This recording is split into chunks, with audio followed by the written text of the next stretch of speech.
Shishi Guru Garanga Gandharvika Giridhari Shishi Radha Vinod Bihari Ju ki jai.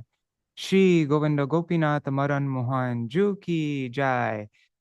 Shishi Gaur Radha Nayananath Ju ki jai. Nityalila Pravishtam Vishnupad Ashutarashita Shishimar Bhakti Vedanta Narayan Goswami Mahārāja Śrīla Gurudeva ki jai. Nityalila Pravishtam Vishnupad Ashutarashita Shishimar Śrīla Bhakti Vedanta Vaman Goswami Mahārāja ki jai. Nityalila Pravishtam Vishnupad Ashutarashita Shishimar Bhakti Vedanta Swami Mahārāja Śrīla Prabhupada ki jai. Nityalila Pravishtam Vishnupad Ashutarashita Shishimar Bhakti Pragyan Keshav Goswami Mahārāja ki jai. Nityalila Pravishtam Vishnupad Ashutarashita Shishimar Bhakti Siddhanta Saraswati Goswami Prabhupada ki jai. Nityalila Pravishta Maha Bhagavat Śrīla Gaurkishoras Babaji Maharaj ki jai. Nityalila Pravishta Śrīla Satchidananda Bhakti Vinod Thakur ki jai. Nityalila Pravishta Vaishnava Sarvabhauma Śrīla Jagannath Das Babaji Maharaj ki jai. Nityalila Pravishtam Vishnupad Ashutarashita Shishimar Bhakti Vigyan Bharati Goswami Maharaj ki jai.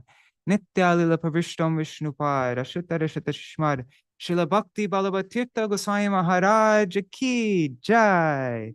Tadiya Shubha, how do you say it? Shatavarshaki Vyāsa-pūjā Maha Mahotsav ki jai. Jai, Jai, Jai, Śrīla Bhakti Vigyan. Jai, Nityalila Pravishtam Vishnupad Śrīla Bhakti Daita Madhava Goswami Mahārāja ki jai. Nityalila Pravishtam Vishnupad Shishimad Bhakti Pramod Puri Goswami Mahārāja ki jai. Nityalila Pravishtam Vishnupad Shishimad Bhakti Rakshak Sridhar Goswami Mahārāja ki jai. All the associates of Śrīla Bhakti Siddhanta Saraswati Goswami Prabhupada ki jai. Jai, Śrī Rūpa Guru Varga ki jai. Śrīla Baladev Vijabhushan Prabhu ki jai. Śrīla Vishwanath Chakravarti Thakur ki jai. Śrī Narottam Srinivas Shamananda Prabhu Trai ki jai. Śrīla Krishnadas Kaviraj Goswami Pad ki jai. Śrī Rupa Sanatan Bhatta Raghunath. Śrī Jiva Gopala Bhatta Dasagunath Sharda Goswami Prabhu ki jai. Śrī Sarup Damodar Rai Ramanandari Śrī Gaur Parshad Vrinda ki jai. Namacharya Śrīla Haridas Thakur ki jai. Prem se kaho Shri Krishna Chaitanya Prabhu Nityananda Shri Advaita Gadadhar Shivasari Gaur Bhakta Vrinda ki jai. Shri Kshetra Mandala Gaura Mandala Braja Mandala Kshetra Mandala Gaura Mandala say Shri Mathura Vrindavan. Sorry, let me start over. Shri Kshetra Mandala Gaura Mandala Braja Mandala Mathura Vrindavan Dham ki jai. Sarva Abhishta Pradata Giriraj Maharaj ki jai. Shri Radha Kunda Shama Kund ki jai. Shri Yamuna Devi Ganga Devi ki jai. Shri Tulsi Maharani Vrinda Devi ki jai. Abhinna Vrindavan Shri Navadip Dham ki jai. Shri Harinam Sankirtan ki jai. Jai Shri Shri Ramacandra ki jai. Shri Lakshman Bharat Shatrugna ki jai. Jai Shri Kaushalya, Kaikeyi, Sumitra Mata ki jai. Jai Shri Daśāvatāra Mahārāja ki jai. Shri Sita Devi ki jai. Shri Janak Maharaj ki jai. Ayodhya Puri ki jai. Avar Nagari ki jai. Jai Shri Rāma Navamī Tithi ki jai. Tithi Palan Kari Bhakta Vrinda ki jai. Jai Shri Harinam Shri Śrīla Bhakti Ballabha Tīrtha Gosvāmī Mahārāja's 100th Vyāsa-pūjā festival ki jai. Everybody following this festival ki jai. All of his god brothers ki jai. All of his disciples ki jai. Anybody who has any regard for Śrīla Bhakti Ballabha Tīrtha Gosvāmī Mahārāja ki jai. Jai Shri Ananta Koti Vaishnava Vrinda ki jai. Samagata Gaura Bhakta Vrinda ki jai. Shri Nitai Gaur Premanande Hari Hari Bo. Hare Krishna. Dandavat pranams everybody. Hari Bo, Rukmini Didi, Manjari Didi, Satya Mataji, Shubhananda Prabhu. Oh, and I forgot to open up YouTube and Facebook, so I don't actually know who's there yet. Sorry, let me just open that. Anyhow, I'll see later who's all joining on YouTube and Facebook. So thank you so much for joining our special program that we're doing in honor of Śrīla Bhakti Ballabha Tīrtha Gosvāmī Mahārāja's 100th appearance day. So this program is going to be, we have some plans, but it's also going to be a bit spontaneous. So first of all, we'll start by reciting his Mangala Charan. I didn't have time to prepare it nicely, so we'll just use what we used. We'll use what we used yesterday. And then after that, Rup Manjari Didi, who's with us right now, she will offer, who is a disciple of, well, she got Harinam from Śrīla Bhakti Paramadvati Gosvāmī Mahārāja and Diksha from Śrīla Bhakti Ballabha Tīrtha Gosvāmī Mahārāja. She will give her offering, her Puspanjali. And we have some pictures also and like that. So we'll do something like, and then after that, I will read from Śrīla Bhakti Ballabha Tīrtha Gosvāmī Mahārāja's book, Daśāvatāra. We'll read the chapter on Śrī Rāmacandra-avatāra. And then after that, with the remaining time, we can do anything. We can sing kirtans. We can maybe read from this book, Sweeter, Sweetest by Śrīpāda Bhakti Suhṛt Paramadvati Mahārāja.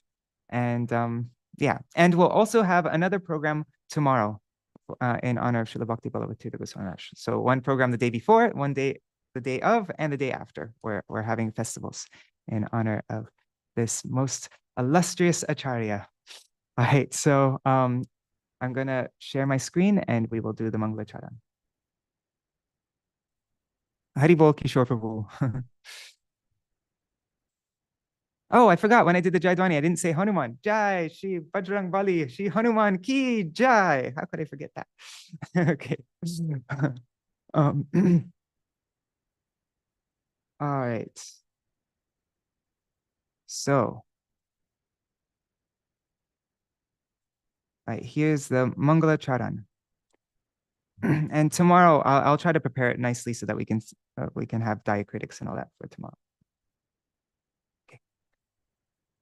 Nama Om Vishnu Padaya Shri Gora Priya Murtaye Śrīmate Bhakti Ballabha Tīrtha Gosvāmī Namine Mayavara Vikhandanam Guror Vanyānukirtanam Paschadesho Padeshakam Prasanna Vadanam Sada Shuddha Bhakti Pravahakam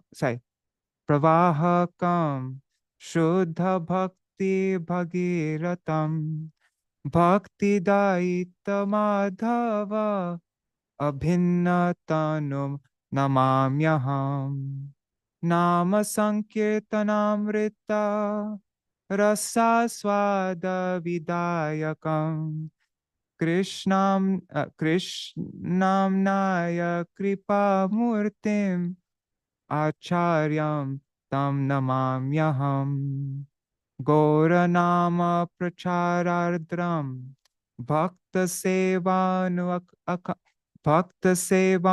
Akankshitam Satirtha Pritisarbhava Nomi Tirtha Mahashayam. Jai Śrīla Bhakti Ballabha Tīrtha Gosvāmī Mahārāja Ki Jai. All right. I'll Vancha Kalpatarubhyascha Kripa Sindhubhya Evacha Patitanam Pavanebhyo Vaishnavebhyo Namo Namaha. Bhaja Shri Krishna Chaitanya Prabhu Nityananda Shri Advaita Gadadhar Shivasari Gaur Bhakta Vrinda.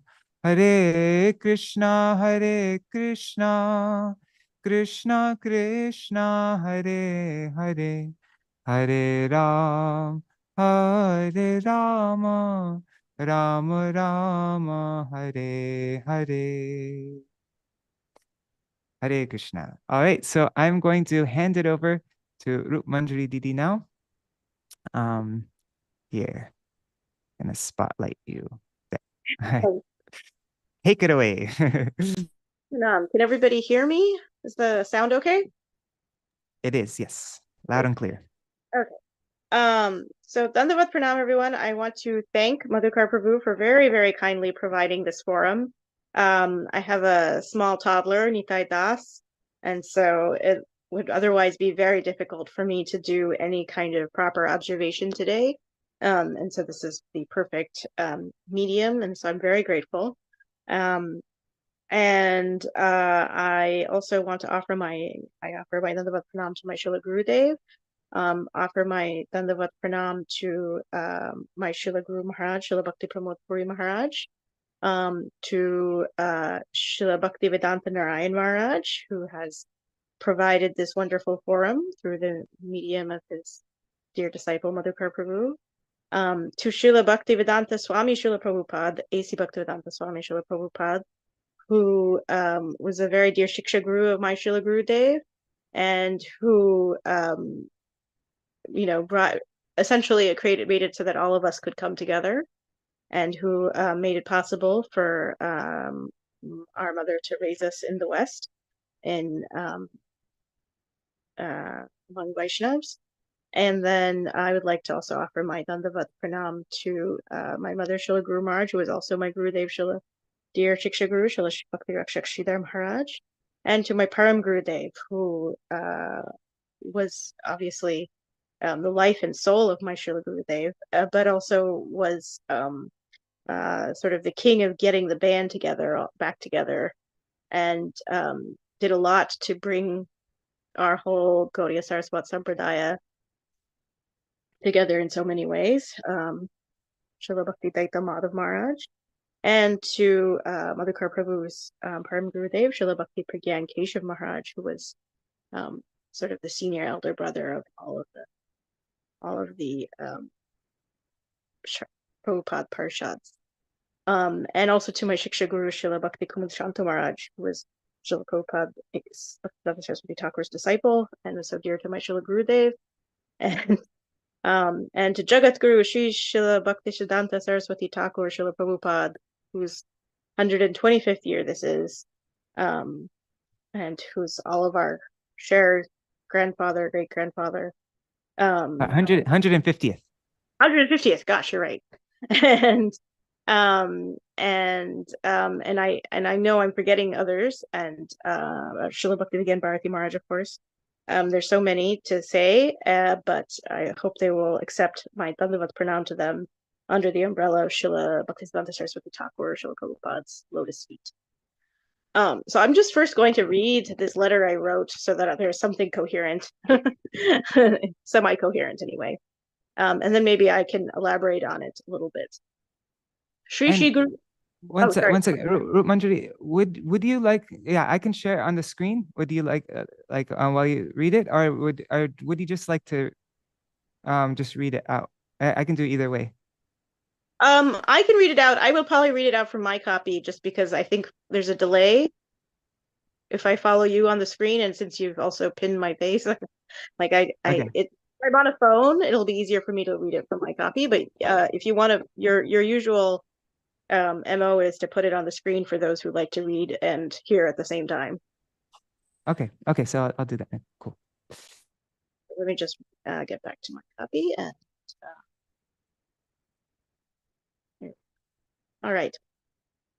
Shri Guru Gauranga Jayata and Vyāsa-pūjā tribute to my worshipable Śrīla Gurudev, Śrī Śrīmad Bhakti Ballabha Tīrtha Mahārāja, on the occasion of his 100th birth anniversary, Rāma Navamī Day, Gaurabda 539. I am totally unqualified to glorify my Śrīla Gurudev, but it is both my duty, privilege, and supreme benefit to do so. So I humbly thank Madhukar Prabhu for providing me a forum, and the devotees for accepting the role of audience. You are all blessing me by allowing me to do this service to my Śrīla Gurudev. What has been striking me as this centennial approached is Śrīla Gurudev's extreme humility. He never wanted us to celebrate or even know his birthday. It was discovered by his nosy disciples, eager to know it, much to his chagrin. He had zero desire to become acharya or guru. Śrīpāda Naveen Krishna Prabhu, who just recently left us, very sadly for us, very gloriously for him, apparently was the one to retrieve him from Govardhan, where he had gone to try to forestall Śrīla Param Gurudev's departure. Śrīla Gurudev was crying so hard he couldn't see and kept stumbling and running into things. He had no desire to return to Kolkata and take up the appointed post. When he did so, he did it in a deep mood of stewardship and servitude. taking the advice of the board very seriously and always saying he had been given the post to be, and this is a paraphrase, kept busy and out of trouble. Our late mother, Devamoyi Dasi, who knew him as a child when she was with her grandfather, Shujananda Prabhu, always reminisced to us how she could see, even as a child, how effulgent Srila Gurudev was. That even when he was a young brahmachari, sannyasis would spontaneously do dandavat pranam to him and regarded him so highly. 70-odd years of being regarded like that did not put a dent in his humility and his keeping his Guru Varga over his head.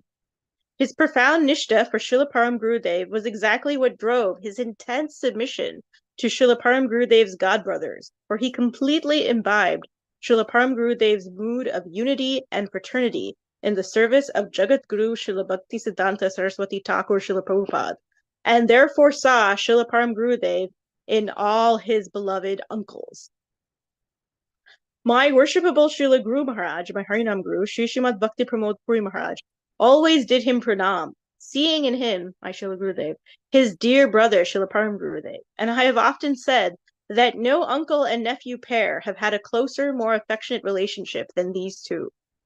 Years into being Acharya, Srila Gurudev was completely submissive to Srila Guru Maharaj, Srila Bhakti Kumud Chanta Maharaj, and the few other close godbrothers of Srila Param Gurudev extant.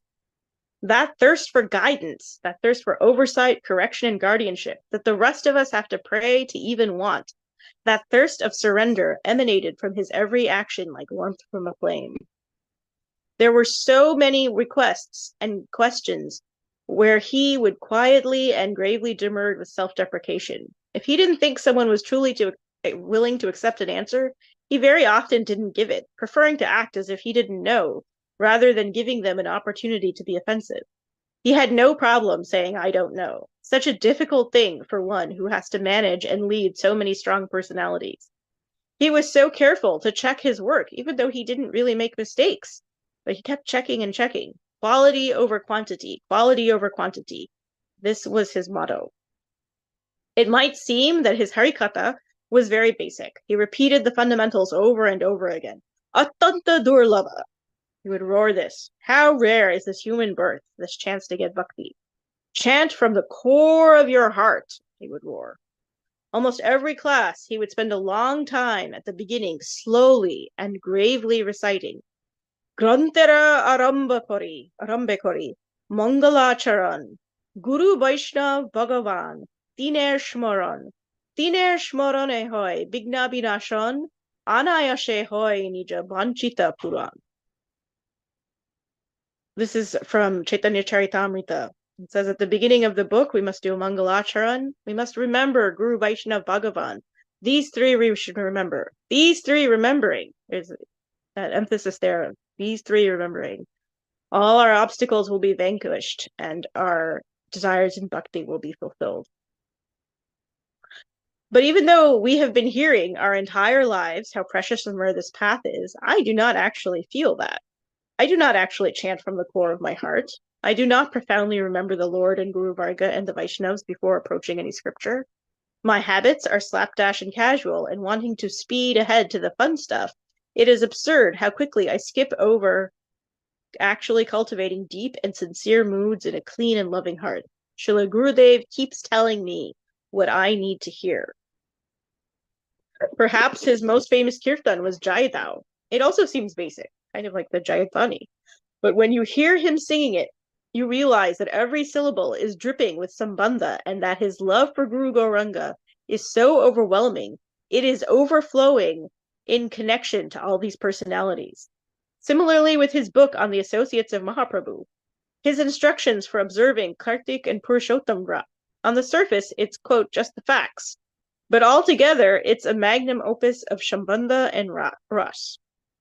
The quiet care with which he oversaw Srimati Radharani's kitchen and Sri Radha Nayananath's Shringar, the deep focus of his taking their darshan, the soft intensity of his adoring Tulsi Puja. These observations we were blessed to make are impressed in our hearts. He never told, but could not help but show the truth of the verse from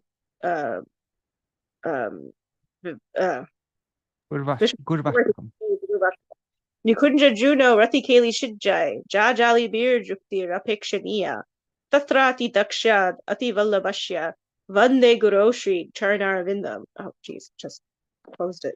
It's weird. Hold on a second.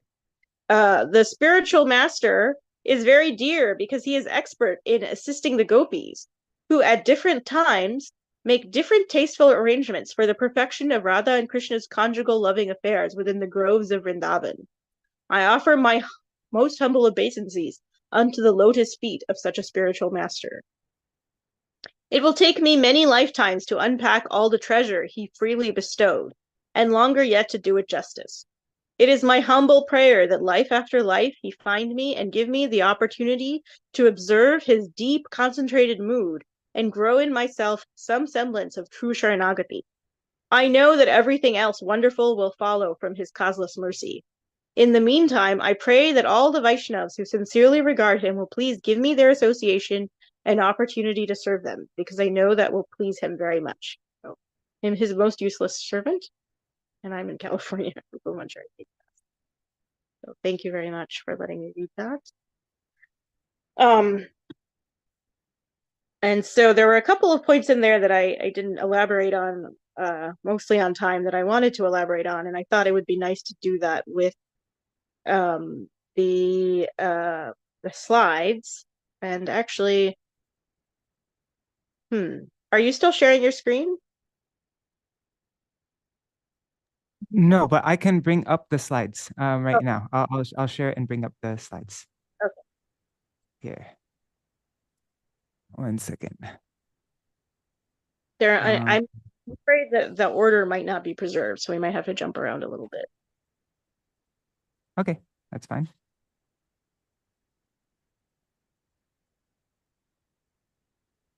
Okay, yeah. So so then do you want to tell me which ones to go to then? Let's go to the black and white ones. That would be the easiest thing to do because those are all okay. So I don't know for a fact. So first of all, I stole most of these from my godbrother Sundar Gopal Prabhu, who works at the Bhaktivedanta Research Center and is a very prolific photographer and poster of Srila Gurudev. If you really want to find anything, Sundar Gopal Prabhu, my god sister Mahalakshmi Devi, who I'm hoping is here somewhere, and are both have a lot of material. And then the other person I think I ended up stealing photos from is Anjali Didi, who's actually Srila Narayan Maharaj's disciple, and I used to call her my photo correspondent, or the AP photographer of Mayapur, and she took a lot of great pictures of Srila Gurudev too. So I don't actually know the credits. These old black and white ones are obviously predate any of these disciples, and I've been told that some of them might have been taken by my great uncle, who was not a devotee but was an avid photographer and sometimes liked to go to the mont just because he liked to take pictures. Thought it was like they made cool photographs. But there's no way to know at this point which ones he might have taken.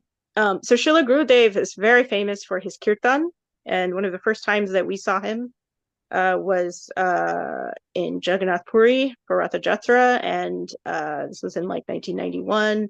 And he was actually quite tall, and he's just struck an amazing figure doing kirtan in front of the Rath of Lord Jagannath, and you can kind of get a little bit of a sense of that from this picture. There's another black and white picture also, right? Oh wait, yeah, here's doing kirtan. Yeah. Here's one, and this, even though this is an old black and white picture, this was kind of one of his habitual ways of doing kirtan, in terms of he loved to hit the gong like this. He wasn't so much of a kartal player. He usually kept time with the gong, and you can see his classic posture of raising his head up and really crying from the core of his heart. It's a sound you can't forget once you hear it. Actually, at the end of this, I'm not sure, maybe we should do it. I don't know when we should do it, maybe at the end of the program or maybe after you're finished. I want to go through there's a video of him singing in Moscow, Jai Dao, and the way it builds up, and it's tear jerking. It's just like so powerful, so much intensity. I thought it'd be nice to, and he does that like with his head back, like he looks like he is in this photo right here, like you're mentioning. Yeah.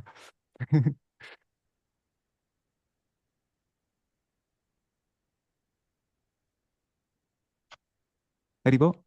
Very cool. Just keep going through the black and white ones, and then after that, I'll just say what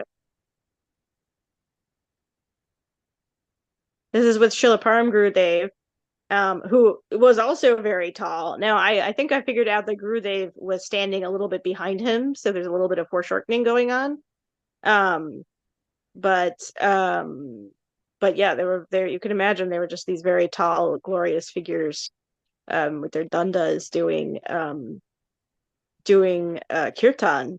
And then the other thing I wanted to note with this is that he was so respectful of his danda because he really saw it as the symbol of his Gurudev, that his Gurudev gave it to him. It was really like his protection that Gurudev gave him. And he came to the West, I think 97, I want to say 96. And he came kept coming every year. And then the last time 97.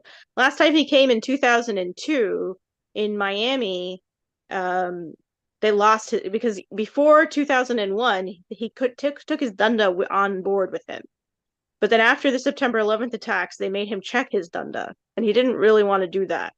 And in Miami the airline lost his danda, and when they got to the baggage claim and his danda wasn't there, he just sat down and began meditating in a very deep and grave voice. He didn't complain.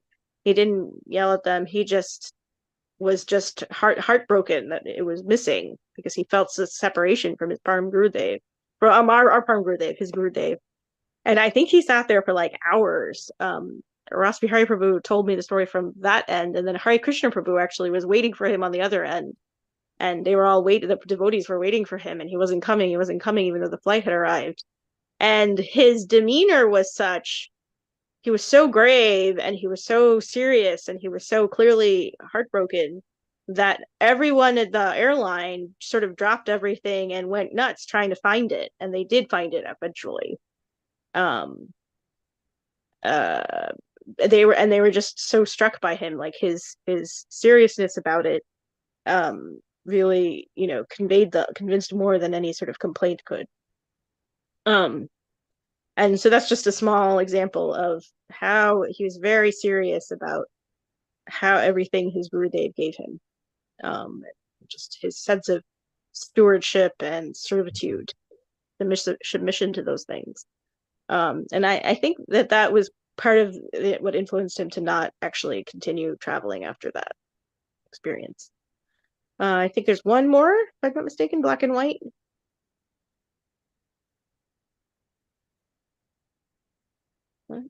Doesn't look like it. Then if you can go to the picture of him with my Guru Maharaj.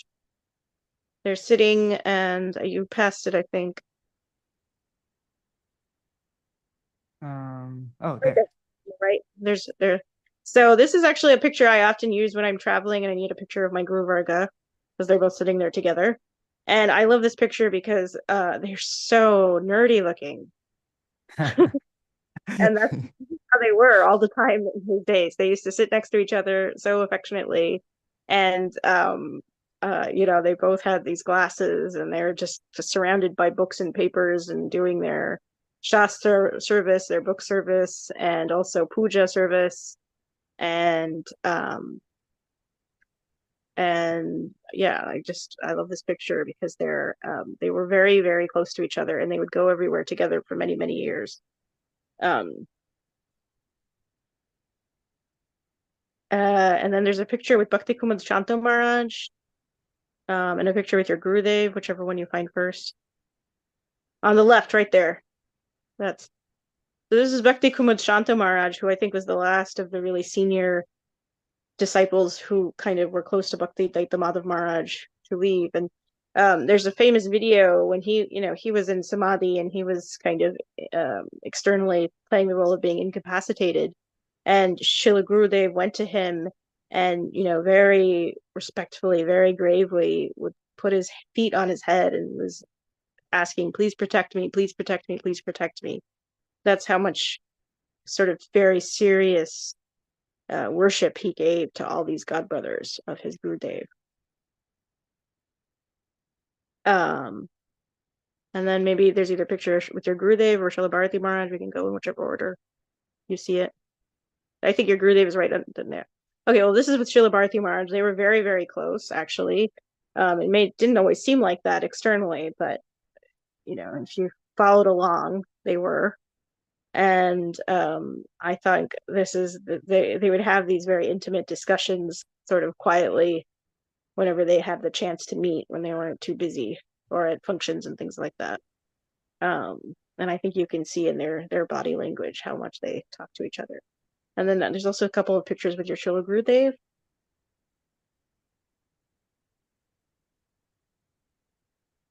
Yeah. They met a lot. There's another one with a garland, I think. And, you know, love to give Harikatha together.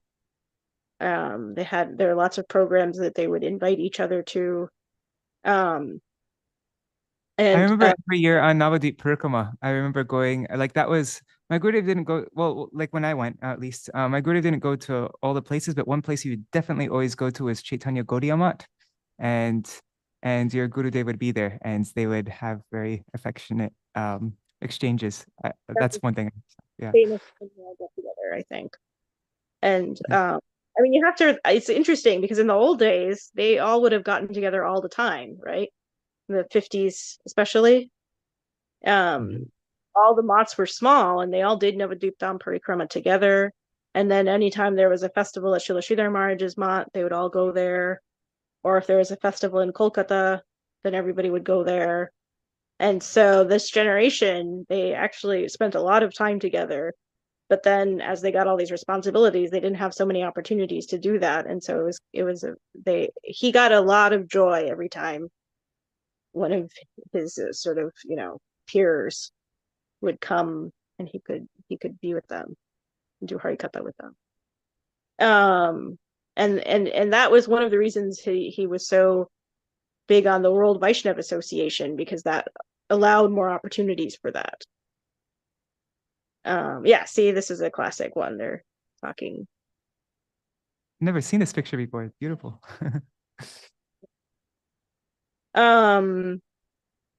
So I thought those were nice representations of the adoration that he had for his god uncles and then his god cousins and his god brothers.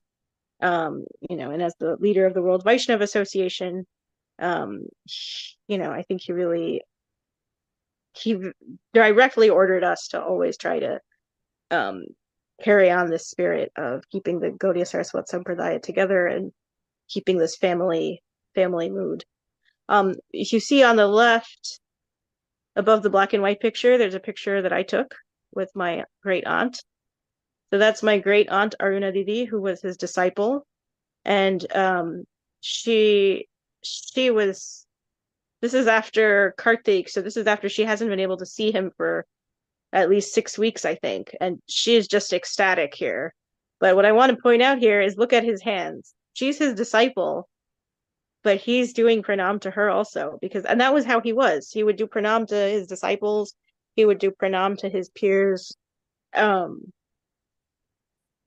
And he was so affectionate to our family because of her father, my great-grandfather, Shrijanananda Prabhu, that even though, you know, I have no qualification, she was a great Vaishnavi, but, you know, I have no qualification, and so many members of our family aren't actually interested or aren't devotees, but every time anybody would go there, you know, for a family function or something, they would get so much affection for him and so much encouragement just to try and fan any drop of interest.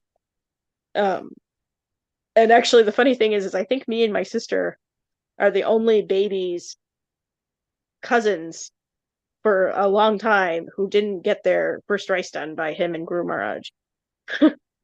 Because and they would do that out of love for their god brother / god uncle. Like that's that deep affection just would extend out, you know, to any connection. It was so personal though. Um, Could you mention a little bit about your great grandfather, Sujananda Prabhu? I mean, anybody who's joins their readings of, we read Śrīla Bharati Mahārāja's what is it? Śrīla Bhakti Ballabha Tīrtha Gosvāmī Mahārāja's book called what is the book? Volcanic Energy, and also A Life of Devotion, written by your mother. So we, anybody who's joined those readings would already be familiar with Sujananda Prabhu, because he is a very prominent figure at that time also, like especially for Chaitanya Gaudiya Math. But yeah, but if you could explain a little something just so that they know your family connection. My great grandfather was Sujananda Prabhu. He was Dr. S.N. Ghosh, and his wife was Srimati Nalini Devi. And he was a doctor. He had actually been a Sanskrit professor before that, but he couldn't make a living doing that, so he became a doctor. And so him and his wife, they actually, the day that Srila Param Gurudev was going to Jogapit as a tourist, so-called, that was the day that they took initiation. So the story is that Srila Param Gurudev wanted to go see the birthplace of Mahaprabhu, and he went to Navadvip, and he was not feeling satisfied because, you know, there's the other place that people used to say was the birthplace. And then some lady said, "Oh, you should go to Mayapur. That's actually where it is." So he went to Mayapur, and usually in those days, Srila Bhaktisiddhanta Saraswati Thakur, Srila Prabhupada, was in Kolkata. But that day he was in Mayapur because there was a festival for this initiation. And apparently my great-grandparents had sponsored a feast. So the Pujari told Srila Param Gurudev, I don't remember what his previous ashram name was, actually, that told him and his friend, "Oh, you should stay because my Gurudev is actually here. He's never here. I mean, not never here, but he's not usually here. And he's here. And also there's a feast because this couple from Kolkata, this doctor and his wife, they're taking Diksha today. And so there's a big feast. So you should stay for the feast," kind of in a, you know, friendly way. And so Srila Param Gurudev, who was a young man, was like, okay.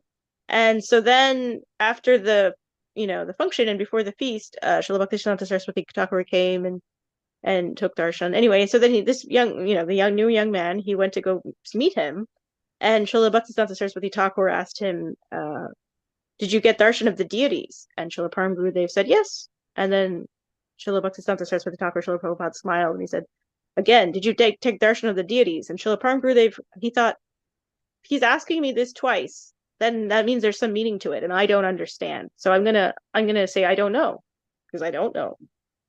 And then Srila Bhaktisiddhanta Saraswati Thakur, Srila Prabhupada, he smiled and he explained that taking darshan of the deities is actually not about our seeing them and our being able to see them, but about our being there and opening ourselves up and praying, "Please look at me, please cast your glance at me." And so you don't actually even know if you get darshan of the deities.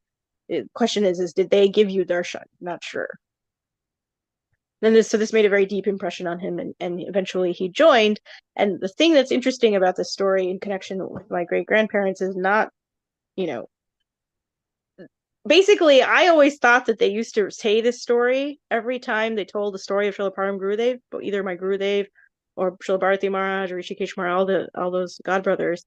I thought it was because we were there. And then one day I realized, and I asked Paramadvati Maharaj, who was then Prahlad Prabhu, "Wait, do they always tell this story?" And he said, "Yeah, they tell the story every time. It's not because you're here. It's because they always say it." And that was this quality that Srila Param Gurudev had and Srila Gurudev had, of eternal gratitude for every little thing. That he thought that the reason I was able to meet my Srila Prabhupada that day was because they were taking initiation and they were sponsoring the feast. So I will always remember that. I will always remember them with that affection, and I will always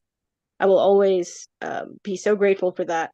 And then after Srila Prabhupada left, actually my great grandmother passed away, and my great grandfather was very overwhelmed with all his children, and the Mat wasn't doing so well, and he kind of was a little disconnected. And Param Gurudev, he got the band back together. He went and found him, and he was like, I don't care if you have all these children and if you have all these responsibilities, you still have to come to my Sri Chaitanya Gaudiya Math. You have to help me. You need to be the editor of my magazine. He just engaged him. And our great grandfather Śrī Rāma Navamī was just so grateful for that. And they had so much affection. He had so much affection for him and he he spread that through the generations, down through the generations as well, and impressed upon his, and you know, this is just our experience, but there's many, you'll find many devotees in the mat where you ask them and they'll say, oh, my grandfather or my grandmother or this person was a disciple of Śrīla Bhakti Saraswati Thakur, or a disciple of Param Gurudev or something, and then the rest of the family wasn't interested, but we'd go for Janmashtami, and then I came as a child, and then they kept welcoming us, they kept inviting us, and then I was interested.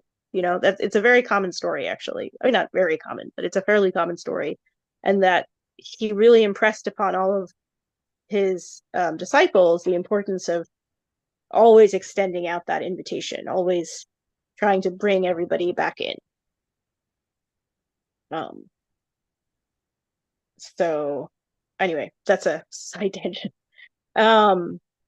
Here's a picture of him with the writing in the desk in the middle.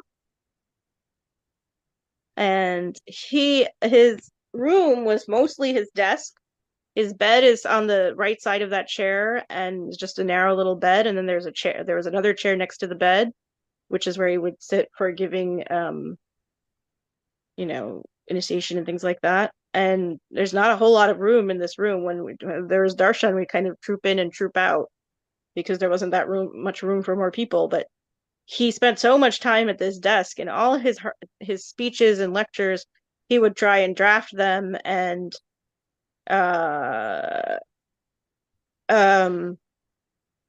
check them and like look up words in the dictionary, and you know, look up words in the thesaurus in English or in Hindi or in Bengali. He was just very meticulous and very he was never arrogant enough to wing it. Let's put it that way. He was so humble that he never felt like he could wing it, even though obviously he could wing it. But he also gave beautiful spontaneous harikatha, you know, one-on-one, that is heart-melting and amazing experience. And so he was completely capable of doing it, but he just was so diligent that he didn't do that for most of his engagements. I see on his desk there, was that an advanced dictionary? He made good use of that, didn't he? He made very good use of that, yeah. And he liked to get like the specific words. So if you read his Harikatha, then there's some special words like votaries. I often want to make a T-shirt that says, you know, where the votaries represent, and you know, because it is like a little bit more of a specific word for aspiring devotee. It's like sadhak, you know, it kind of captures that more. So he sometimes used these more archaic words because he wanted to have something a little bit more precise.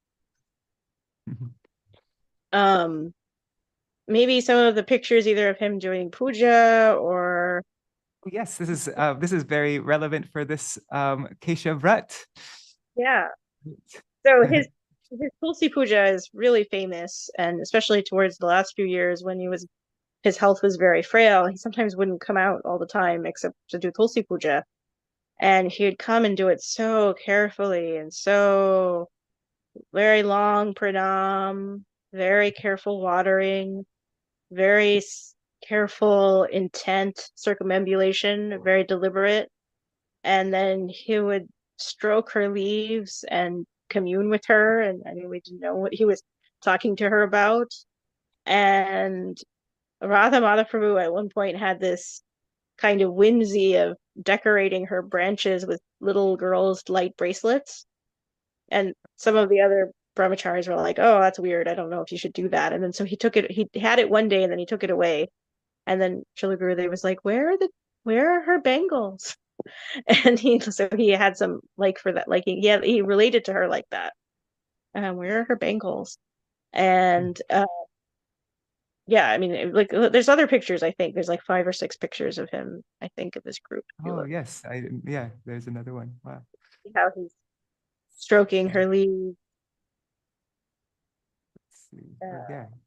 Such a personal relationship with Srimati Tulsi Devi.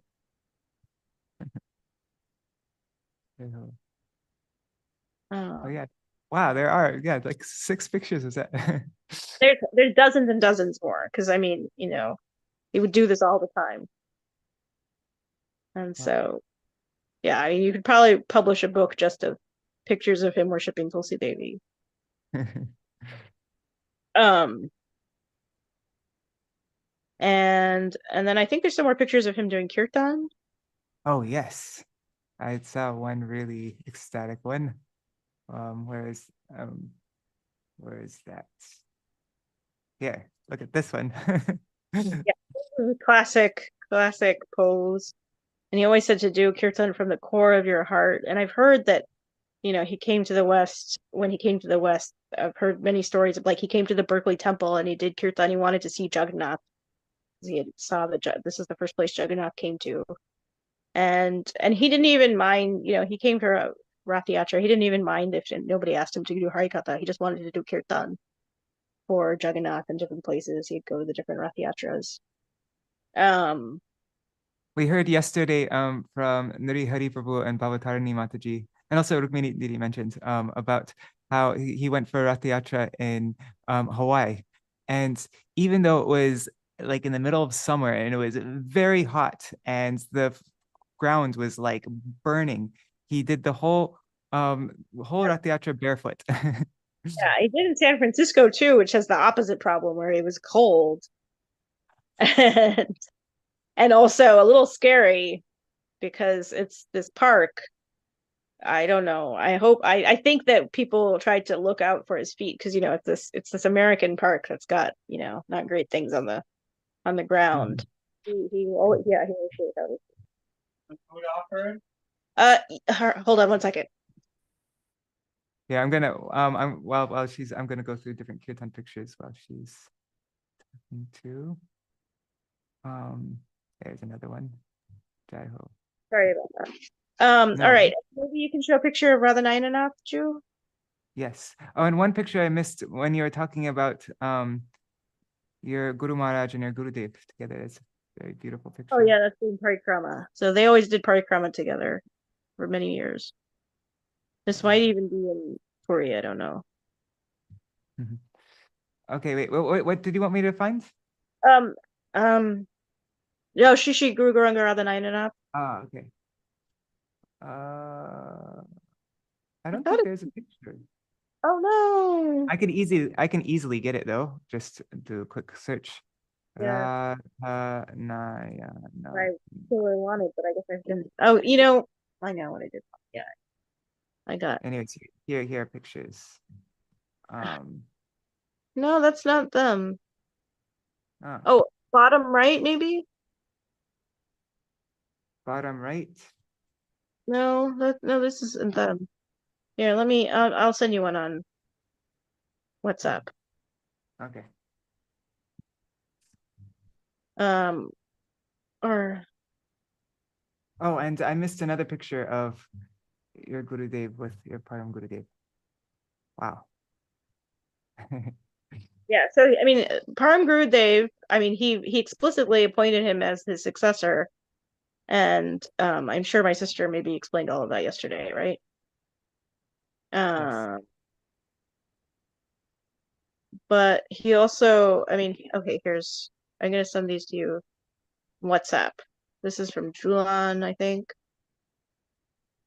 These are by Sundar Gopal. These are from 2010, I think. So these are when Śrīla Gurudev was still very active. Okay, so Wait, there's two. which math is this from? So this is in Kolkata. So our Okay. Kolkata mat is the main, is the head, the head mat. It's in near Kalighat. And so these are the chief deities, and it's Shri Guru Gauranga Radha Nayananath Ju, which is a really beautiful name because Nayananath Ju, I mean, explicitly, directly it means the Lord of the Eyes, which Krishna, of course, is the Lord of the Eyes, but it really means he really is the Lord of Nayana Manjari. And Nayana Manjari, of course, is Srila Bhaktisiddhanta Saraswati Thakur, Srila Prabhupada, who is Nayana Manjari is the personification of Srimati Radharani's eyes. which is really special when you think about the first interaction that Srila Paramadvati and Srila Bhaktisiddhanta Saraswati Thakur had, which was about the darshan and the importance of getting kripa drishti from the deities. And actually, with this Thakurji also zoom in into the Thakurji's faces. Yeah, zoom in onto their faces, because their faces are just really special. Radharani's eyes also, this Thakurji especially, is like so beautiful.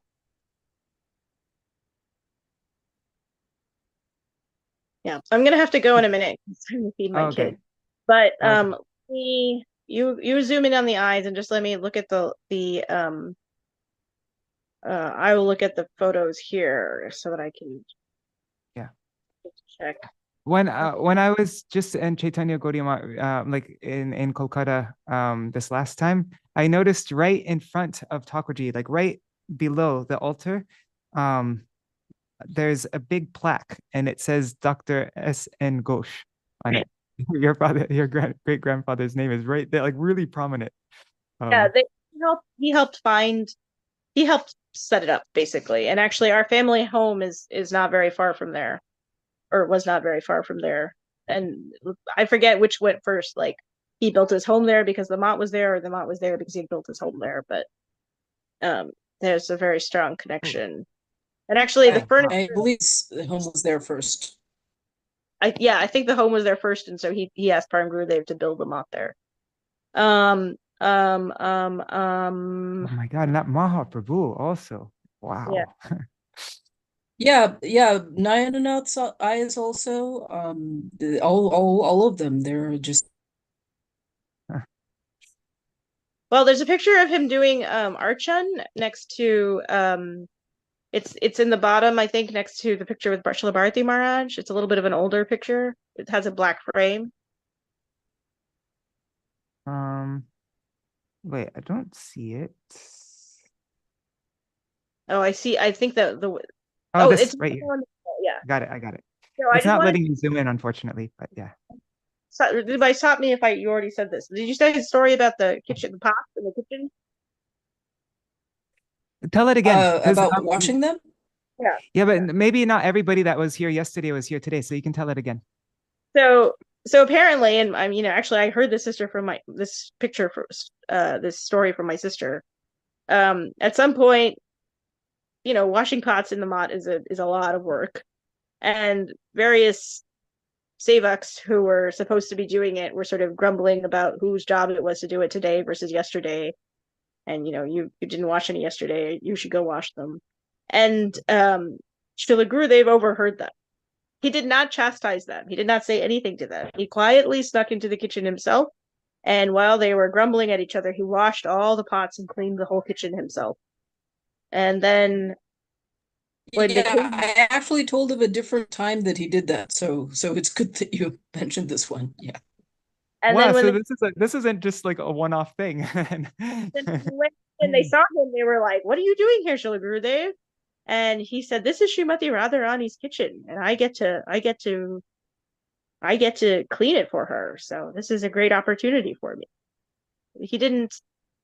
That was his way of, he didn't chastise them. It was like he really took it as his opportunity to be in the kitchen again. And he sort of did Archan with that same mood. I have to go. I don't know if you can hear. It is time for Nitai. Yes, totally understand. Grateful. I'll just much. Yes. And I will continue listening later afterwards.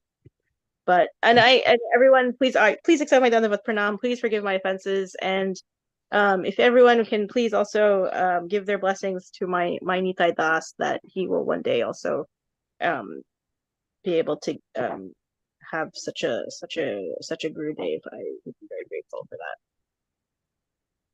that. Okay, Haribol. Thank you so much, Manjari Didi. That was beautiful, like really wonderful. Thank you. Thank you. Dandavat pranams. Right.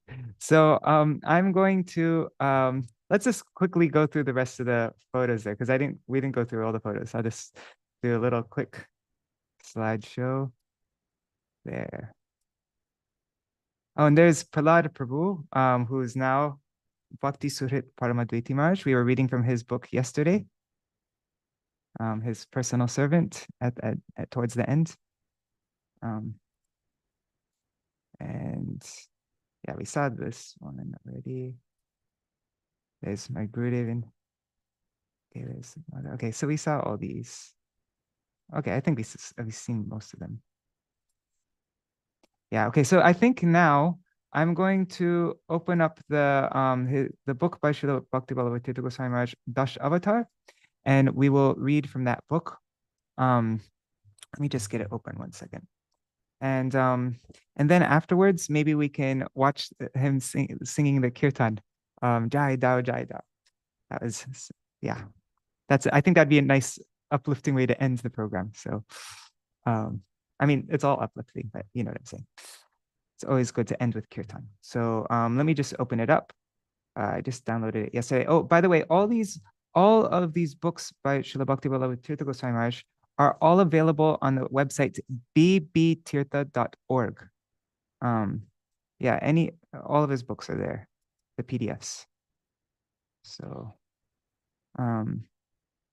and also you can get some books on Amazon, Kindle books. I got this Kindle book here, Sri Chaitanya and his Associates.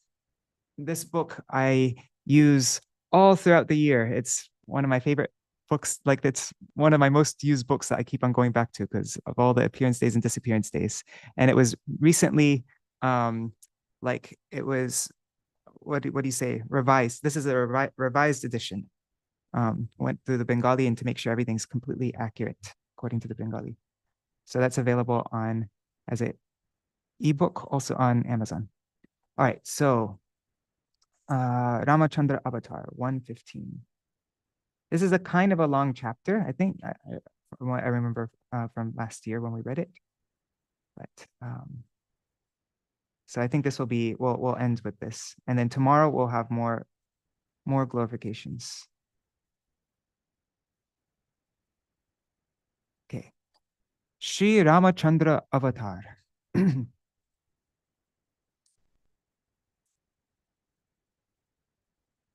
Lord Śrī Ramacandra is the 7th avatar of the Daśāvatāra. Among the 25 Leela avatars, Lord Ramacandra is the 20th avatar. This has been mentioned in the description of Matsya avatar. The second Purush avatar, Shri Garbhodakshai Vishnu, in the form of Pradyumna, is the original source of Matsya, Kurma, Rama, Nrsimha, and other Leela avatars. Śrīla Rupa Goswāmī, in his book Laghu Bhagavatamrita, defines Lord Ramacandra as the Paravastha, the perfect form. And then here's a verse from Padma Purana. Nrsimha Rama Krishneshu Shargunyam Paripuritam Paravasthas Tutetasya Dipad Utpanna Dipavat. There's that word, Paravastha. The Lords Nrsimha, Ramacandra, and Krishna possess 60 transcendental opulences in full. When lighting many lamps from one original lamp, all the lamps possess the same nature, and similarly, although Rama and Nrsimha are expansions of Swayam Bhagavan Shri Krishna, all three of them possess 60 qualities in full. In the pastimes of Lord Ramacandra, the dignity of moral codes is established. Therefore, Śrī Ramacandra is known as Maryada Purushottam, the best form of the Supreme Lord in following the codes of morality, Maryada Purushottam. Śrī Rama's pastimes exhibit all rasas up to Vatsalya ras, parental affection. However, due to moral codes, Maryada, having the highest priority, due to moral codes, the Maryada having the highest priority in these pastimes, the mood of parental affection has a restricted nature. Maharaj Daśāvatāra established these codes, so he was unable to prevent Śrī Ramacandra from going to the forest. To exemplify these codes, Śrī Ramacandra accepted exile in the forest to uphold a promise to his father, that his father had made. Daśāvatāra Maharaj passed away because he was unable to bear the grief of separation from his son, Ramacandra. Śrī Rāmacandra vowed to accept only one wife, ekapatni vrata dhara. Therefore, no one else can worship him as a husband. Kantaras, the conjugal mood, is not exhibited in these pastimes. When the sages of Dandakaranya desired to have Śrī Rāmacandra as their husband, he told them to achieve conjugal bliss by paying allegiance to the gopis in his pastimes as Krishna.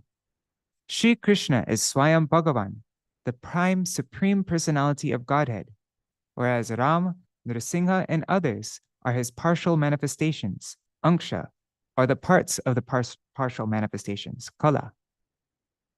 Now here's a verse from Brahma Samhita, verse 39. Ramadi murti shukala niyamena tishtan nanavataram akaror bhuvaneshu kintu Krishna swayam samabhavat paramam pumanyo govindamadi purusham tamaham bhajami. It's Brahma Samhita 539. I worship the Supreme Personality of Godhead, Govinda, Krishna, who manifested himself in different forms, such as Ram and others, as his partial manifestations are parts of his partial manifestations. Ete changsa kala pungsa, Krishnastu Bhagavan Swayam, Indrari Vyakulam Lokam, Mridayanti Yuge Yuge. That's Srimad Bhagavatam, 1st Canto, Chapter 3, verse 28. Previously, in every epoch, whatever avatars are narrated as partial manifestations or parts of partial manifestations appeared to protect the world from the oppression of the demons. But Shri Krishna, Vrajendra Nandan, the son of Nanda Maharaj, is original Bhagavan, the prime Purush, and is even prior to Adi Purush avatar Mahavishnu. In Shri Vishnu Dharmottara, Rama, Lakshman, Bharat, and Shatrughna are mentioned as being avatars of Vasudev, Sankarshan, Pradyumna, and Aniruddha respectively. So Ram is Vasudev, Lakshman is Sankarshan, Bharat is Pradyumna, and Shatrughna is Aniruddha. Interesting. In the Padma Purana, Śrī Ramacandra is identified as Narayan, Śrī Lakshman as Shesh, Śrī Bharat as Lord Narayan's disc, chakra, and Śrī Shatrughna as his conch shell, as his shankha. Nikshatriyam, and now this is Srimad Bhagavatam, 11th Canto, Chapter 4, verse 21. Nikshatriyam akritagam chatri sapta kritvo Ramastu hayakula pyaya bhargavagni Sobdhim babandha dasha vaktramahan salankam Sita patir jayati lokamalagna kirti. The translation is, in the form of Bhargava, Parshuram, the fiery destroyer of the Haya dynasty, rid the earth of the Kshatriya class 21 times. That same Lord appeared in the form of Ram, the husband of Sita, who is renowned as the purifier of the world and rescuer of the people of the world. He built a bridge across the ocean and destroyed the 10-headed Ravan, along with his kingdom of Lanka. One can see the significant influence of the holy character of Lord Ramacandra's pastimes in the life of the Hindu society of India. In the original Valmiki Ramayana, it is written as follows. The sage Valmiki, oh, that's strange. Seems, is that page missing? No, okay. The sage Valmiki, okay, in Valmiki Ramayana, it's written that the sage Valmiki appeared as a 10th son in the lineage of Pracheta Rishi. One day, while living with his disciple Bharadwaj Muni, he went to bathe by the bank of the river Tamasa, which was near the Ganga. At that place, upon witnessing the killing of a male kroncha, curlew bird, by a vyadha, a killer of birds, and the grief of the female kroncha, the sage became sad of heart and spoke the following poetic verse to the vyadha, to the hunter. Ma nishada pratishtam tvam agama shashvati sama yat kroncha mitunat ekam avadhi kama mohitam. That's from the Valmiki Ramayana Balkanda 2:15. He says, O Vyadha, you will never be able to achieve success and stability throughout your life, since you have killed one of a pair of kroncha birds while it was totally absorbed in lustful affairs.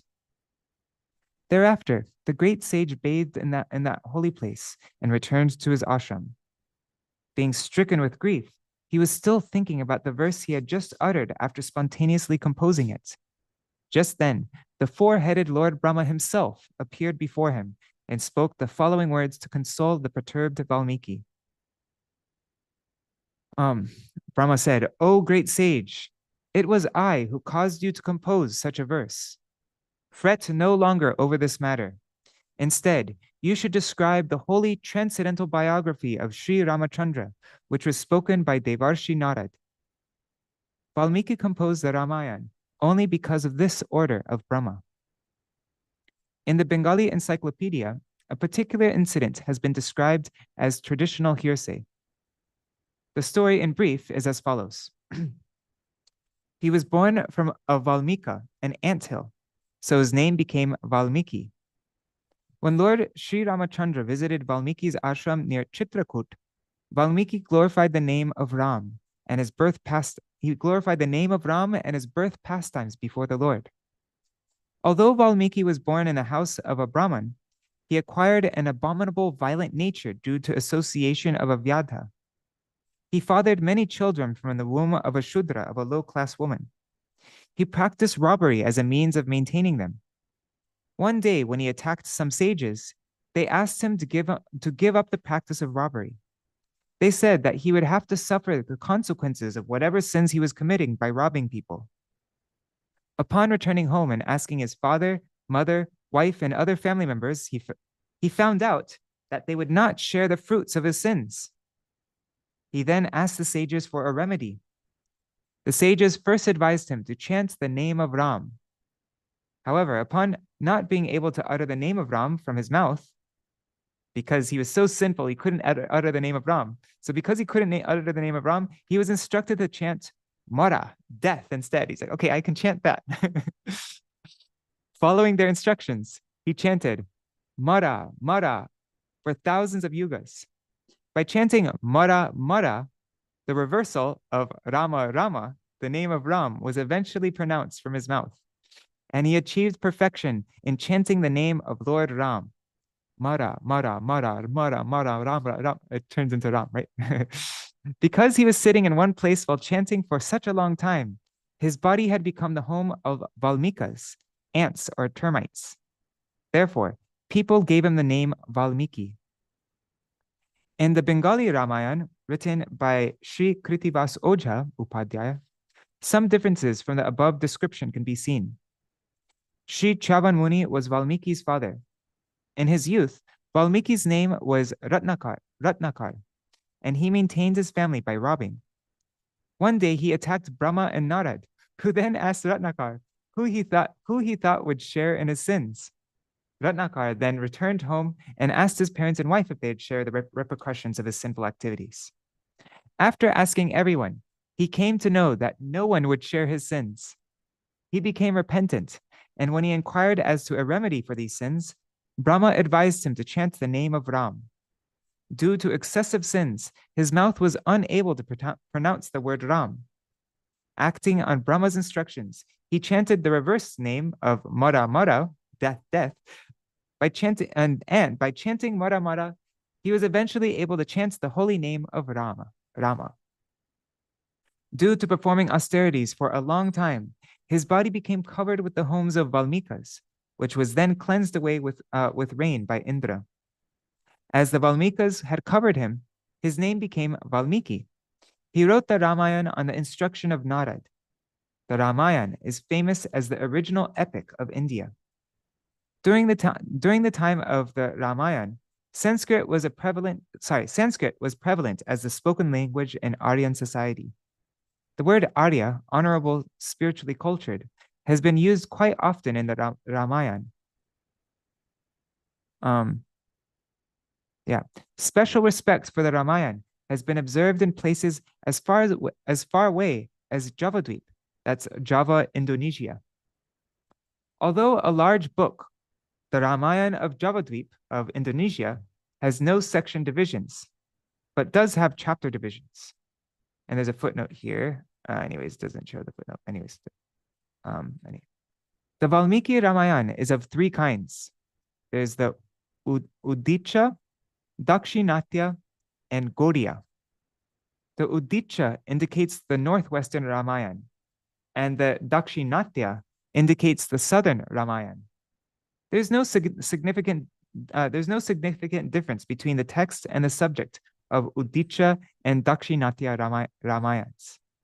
However, differences can be seen in the Gaudiya Ramayana. There are 28 commentaries on the Ramayana. The Ramayana has been written in all the languages of India.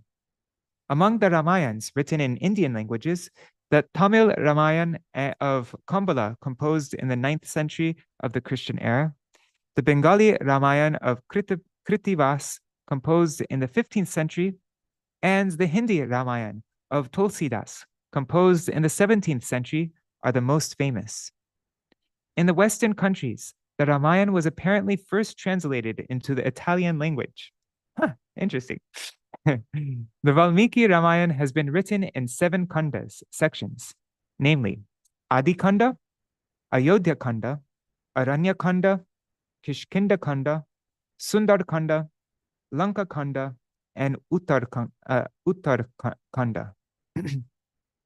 The Ramayana is a voluminous scripture. From the description of Ramachandra's lineage in the 9th canto of Srimad Bhagavatam, it is understood that Ramachandra appears in the solar dynasty, the Surya Vangsha. Ikshvaku, the son of Vaivasvata Manu, is the origin of the solar dynasty, and his descendants proceed in the following order. Mandhata from Ikshvaku, Trishanku's son Harishchandra, Harishchandra's son Rohita, and after that, Maharaj Sagar. Maharaj Sagar, Asamanjasa, Anshuman, Dilip, and Bhagirat. In his lineage came Ashmaka, King Balika, and other kings. When Parshuram was killing the Kshatriyas, King Balika was saved from his wrath due to being surrounded by women. Hence, one of his names became Nari Kavacha, shielded by women. Being the Mul, the root of the Kshatriya lineage, he became famous by the name of Mulaka. In the lineage of Balika, the great emperor King Katvanga took birth. From Katvanga, Dirghabahu, Raghu, Prithushrawa, Aja, and finally Aja's son, Maharaj Daśāvatāra, was born. Now here's a verse from Srimad Bhagavatam 9.10.1. Katvangad Dirghabahuscha Raghus Tasmat Prithushrawa Ajastato Maharajas Tasmad Daśāvatāra Bhavat.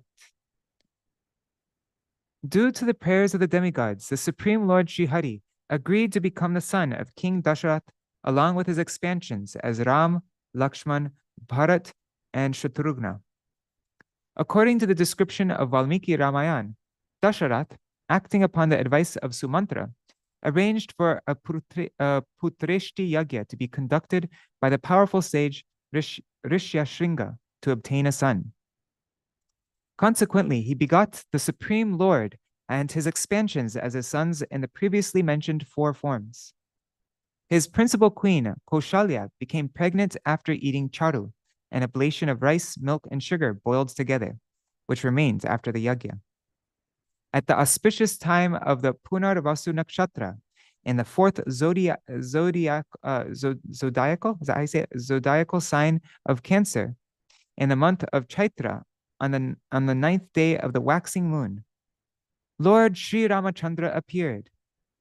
Bharat appeared from the womb of Kaikeyi during the Pushya Nakshatra Meena Lagna, and Lakshman and Shatrughna appeared from the womb of Sumitra during the Ashlesha Nakshatra Karkata Lagna. Ahalya was freed of the curse of becoming a stone by dint of her encounter with Śrī Rāmacandra. The great sage Gautama was the husband of Ahalya. Devaraj Indra deceived Ahalya by assuming the form of Gautama and corrupting her chastity. Displeased with this, Gautama cursed Ahalya and Indra. Turned to stone by the curse of Gautama, Ahalya remained without food for many years, surviving only on air. Ahalya was finally freed from this curse by the touch of the lotus feet of Śrī Rāmacandra, and was then reunited with her husband Gautama. In the pastimes of Śrī Rāmacandra, the following of ethical codes is of primary importance. Oops, I haven't been looking at the chat, sorry. Okay. Okay, sorry, I was just looking at the comments. Okay, so in the pastimes of Śrī Rāmacandra, the following of ethical codes is of primary importance. His pastimes strongly evoke the sentiment of compassion. By the mercy of Śrī Rāmacandra, we can be saved from immorality and adharma, unrighteousness. The Supreme Lord, Sri Chaitanya Mahaprabhu himself, prayed to Ramacandra in the following way to teach us. O Rama Raghava, Rama Raghava, Rama Raghava Rakshamam. Rakshamam means rescue me. From the pastimes of Ramacandra, we learn about the necessity of accepting and serving a spiritual master, devotion to one's parents, and the duties of a brother and a wife.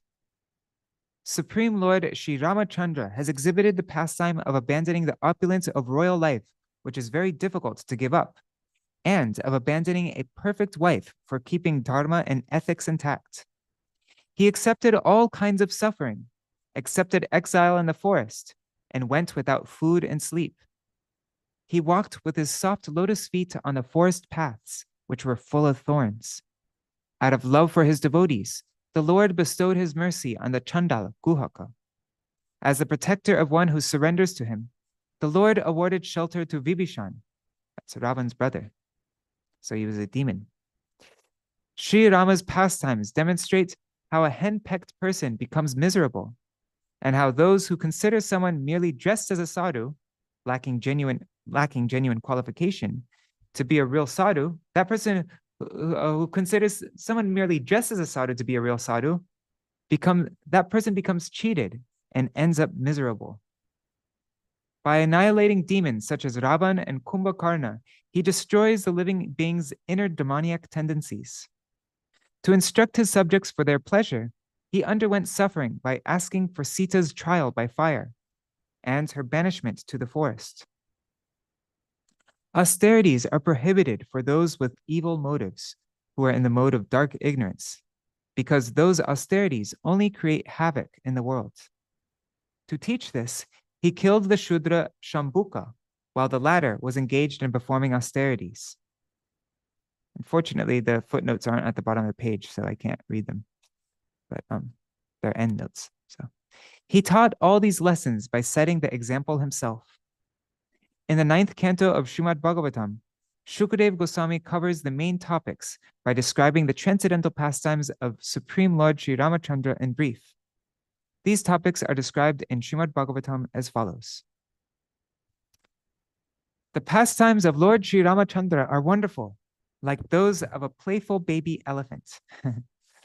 At Sita's Swayamvar, the assembly where Mother Sita was to choose her husband, in the midst of all the heroes, he playfully lifted the immensely heavy bow of Lord Shiva, the Haradhanu, which was brought by 300 men. He then bent and strung it and broke it in everyone's presence. After breaking the Haradhanu at the Swayamvar, the Lord gained King Janak's daughter, Sita, who had not been born from the womb, and who was equally as endowed as the Lord with transcendental qualities of form, beauty, age, behavior, and nature, just like Lakshmi. While returning, he crushed the pride of Parshuram, who had rid the earth of Kshatriyas 21 times. As described in the Ramayana, at the time of Rama's marriage to Sita in Mithila, King Daśāvatāra came with his other sons, ministers, and sages. There, Lakshman married Urmila, the daughter of Shishadwaja Janak, the king of Mithila, and Bharat and Shatrughna married the two daughters of Kushadwaj, that's Mandavi and Shrutakirti. To reveal the condition of persons who are attached to women, Lord Śrī Ramacandra, in order to fulfill the desire of his wife, ran after a golden deer. This deer was in fact Maricha, who had assumed this form according to the instructions of Ravan. Taking advantage of the golden opportunity of Śrī Ramachandra's absence, Ravan kidnapped Sita. To exhibit the sorrowful condition of a person who is attached to women, Śrī Ramacandra wandered in the forest in a pitiable state with his brother Lakshman, displaying distress due to separation from his beloved. In this context, as written in the Chaitanya Charitamrita of Srila Krishnadas Kaviraj Goswami, the example of a devotee of Ram in South India is to be considered. How was it that Ravan, who was overcast with gloom and arrogance, could kidnap Sita Devi, the absolute counterpart, transcendental spiritual energy of the absolute transcendental Supreme Lord Śrī Ramacandra? Upon seeing this description in the Ramayana, a Brahman devotee of Ram became filled with grief and gave up eating. Sriman Mahaprabhu put this question to him. He said to the Brahman, Mahaprabhu said to the Brahman, considering that the ignorant Ravan had not even seen the absolute transcendental spiritual energy, Sita Devi, how could he have kidnapped her? He wasn't even able to see her. Explaining, Sriman Mahaprabhu said that Ravan had only kidnapped the Maya Sita, or illusory material form of Sita, and that the real Sita had disappeared. The story of the kidnapping of Maya Sita is described in the Kurma Puran of Vedavyas Muni. In the pastimes of Ram, a wonderful quality can be seen in the character of Bharat. When obstructed in the service of the Supreme Lord Śrī Ramacandra, he even rejected his own mother. There's a verse, this is from Srimad Bhagavatam 5.5.18. Gurur nasasyat swajano nasasyat pita nasasyat janani nasasyat daivam navtatsyan napatishta sasyam namo chayedya samupeta mrityum.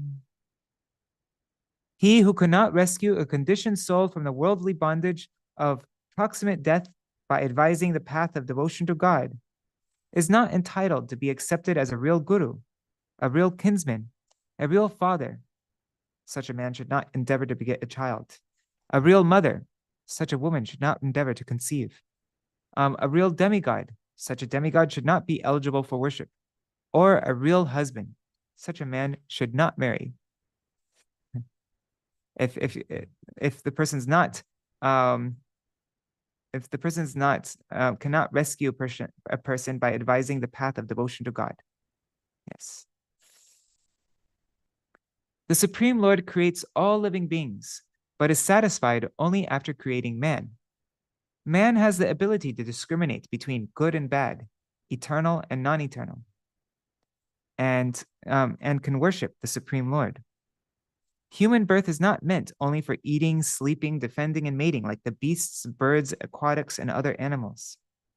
Still, we generally find that most people have little or no inclination to worship God. Evidently, we cannot have quality and quantity at the same time. If we wish to increase quantity, we must sacrifice quantity and vice versa. After killing Ravan, and upon finishing the period of his forest exile, Śrī Ramacandra returns to Ayodhya on the Pushpaka, the flower airplane, with Sita Devi, Hanuman, Sugriv, and Lakshman. The citizens, Brahma, and the other demigods were in a state of jubilation. However, Śrī Ramacandra lamented on hearing that his brother Bharat was eating barley cooked in the urine of a cow, was covering his body with the bark of trees, was wearing matted locks of hair, and lying down on kusha grass. When Śrī Ramacandra returns to Ayodhya, Bharat took Lord Ramachandra's wooden shoes upon his head and came out of Nandigram, accompanied by ministers, priests, and citizens, singing and playing music. He fell at the lotus feet of Śrī Ramacandra with his eyes full of tears of love. Bharat exhibited such a wonderful character. It is difficult for modern men to even contemplate such an ideal. In the present-day situation, the administrative class will not hesitate to perform any heinous work to protect their position. Yeah, we see anyways, never mind. Where there is great attachment to position, there cannot be good administration. We can learn from the ideal examples of character of Śrī Rāmacandra and Bharat what the proper character for administrators should be. Upon seeing their beloved king, Śrī Rāmacandra, after a long period of separation, his subjects showered him with flower garlands and danced in great ecstasy. At that time, Bharat carried Ramachandra's wooden shoes. Sugriva and Vibhishan carried a chamar, a fly whisk, and an excellent fan. Hanuman carried a white umbrella. Shatrughna carried a bow and quiver. Sita Devi carried a water pot filled with water from holy places. Angad carried a sword, and Jambavan carried a golden amulet. While wandering in Ayodhya in disguise, Śrī Ramacandra heard one of his subjects casting aspersions upon the character of Sita Devi. Upon hearing this, the Lord banished Sita Devi, even though she was pregnant. What a wonderful idea! What a wonderful ideal and spirit of sacrifice this was to teach his subjects. Iti lokar bahu mukad duraradyad asangvida patya bhitenata sa tyakta prapta prachetasa shramam. That's Srimad Bhagavatam 9:11-10. Men with the translation is, men with a poor fund of knowledge and heinous character speak nonsensically. Fearing such rascals, Lord Ramacandra abandoned his pregnant wife Sita Devi. Thus, after being banished by Ram, Sita Devi went to Valmiki Muni's ashram. Śrī Ramacandra even abandoned his brother Lakshman, who was dearer to him than his own life, in order to maintain the codes of Dharma. The gist of this incident is as follows. Once Lord Brahma sent, I know it just turned 8:30, that's the time that we usually finish, but let's see how much longer. I'll see if it's way too long, then we can continue reading this tomorrow.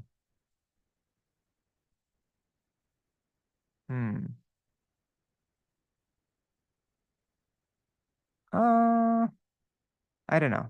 What do you think? Should I continue reading? It's like, what is that? Like 5-6 pages. I'm just gonna finish, yeah. And if anybody needs to leave, I totally understand. Don't hesitate. So, once Lord Brahma sent Kala in the form of Tapas as a messenger to Ramacandra, before conveying Brahma's message, the messenger placed the condition before Śrī Ramacandra that he would tell him the message if Śrī Ramacandra promised him that no one would be able to hear his words. Okay, so this is Tapas. He's conveying Brahma's message to Ramacandra. So he promised him that he would tell him if nobody would be able to hear his words. If anyone, and this is the condition, if anyone heard or saw their secret conversation, he would be fit to be killed by Śrī Ram. Śrī Ramacandra accepted this condition. However, while a secret conversation between the messenger and Śrī Ramacandra was taking place, guess who came? None other than Durvasa Rishi, who always comes to create some conflict in the pastimes. So Durvasa Rishi came to see Śrī Ramacandra. Lakshman, who was appointed as the gatekeeper during the secret conversation, became afraid upon seeing the angry form of Durvasa Rishi and went to Śrī Ramacandra to ask his permission to allow him inside. To keep his promise, on the instructions of Vasishtha, Śrī Ramacandra banished his brother Lakshman, who was dearer to him than his own life. Lakshman's demonstration that the elder brother is as respectable as the father, his abandonment of all material comforts for the service of his object of worship, Śrī Ramacandra, and his service to him for 14 years while being in the forest with him, are all ideal examples. Lakshman had not been ordered to go to the forest in exile, yet he went after his elder brother to serve him.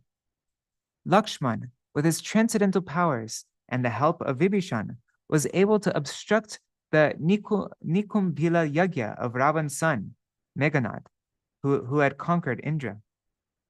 Lakshman then killed Meghanad.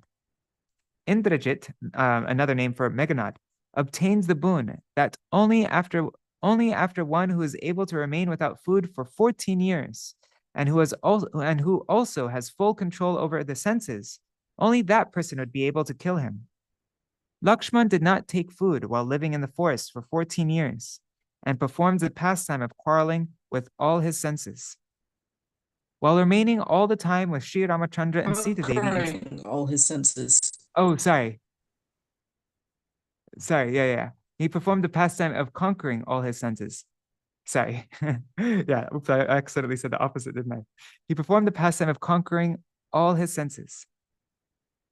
While remaining all the time with Śrī Rāmacandra and Sita Devi and serving them, he never saw beyond the lotus feet of Sita Devi. He never looked at her face. He only looked at her feet for 14 years. Wow. Even Śrī Ram's internal potency, Sita Devi, although instructed repeatedly by Śrī Rāmacandra not to go with him to the forest, as this punishment was meant for him and not for her or anyone else, she also left behind all comforts for the service of her husband. By this action, she defines the duty of a chaste wife and exhibited the ideal of following the husband. The Supreme Lord Śrī Rāmacandra was completely fascinated by the pure love of Sita Devi, which surpassed all his expectations.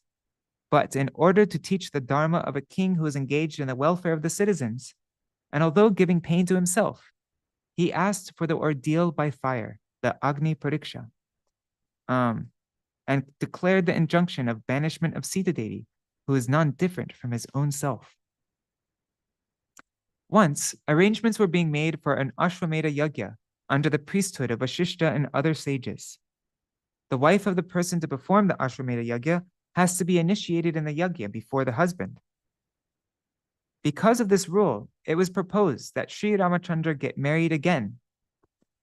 But Śrī Rāmacandra rejected the proposal and arranged to have a golden deity of Sita instead. He was given Yagya initiation along with the golden deity of Sita as his wife. What can be a better example of Sita Devi's most excellent chastity and love than this? Yet, to remove the doubts of the citizens, in the Naimisha area on the bank of the Gomati, he invited sages, all the kings, and even Sugriva along with the Vanars, the monkeys, and Vibhishan along with the Rakshasas, a type of demon. Maharshi Valmiki was also present in the sacrificial arena with Lav and Kush. Upon hearing the Ramayana from Lav and Kush, which had been composed by Valmiki, Śrī Rāmacandra understood that they were his sons. Acting on the order of Valmiki Muni, Śrī Rāmacandra sent messengers to invite Sita Devi to propose her chastity before everyone at the sacrificial arena. Sita Devi saw that even after she had been tested 2 times, everyone's doubt had not been removed. My God. Therefore, she came with a determination that this time she would enter into Rasatal, the lowest of the 7 worlds. The 7 underworlds. So addressing the earth goddess, she said, "O Devi, if I do not think of anyone other than Raghav in my mind, then divide it into 2 parts and give me shelter. If this is true, I worship Ram with all my senses and do not know anyone other than Ram. O Devi, divide into 2 parts and let me enter." Everyone was astonished to see a miraculous divine throne come up from the middle of the earth. And as Sita Devi sat on it, it entered into Rasatal.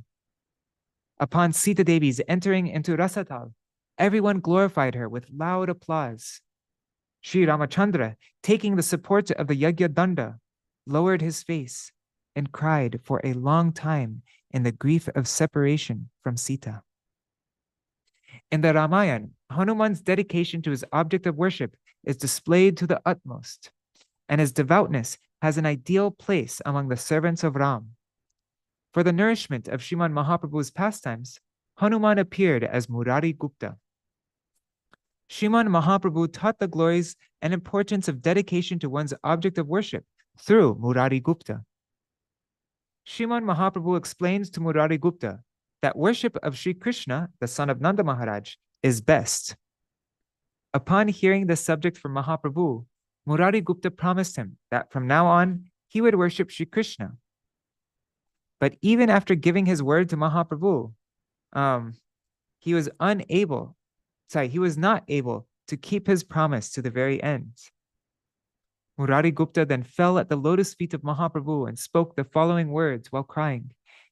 Said, "O Raghunathir pai mui bechiacho matha kharite na pari matha mane pai vyata Shri Raghunath charan charana na jai taba agya bhanga hoy ki koro upay tate more e kripa koro doyamoy tomar age mrityu hok jaok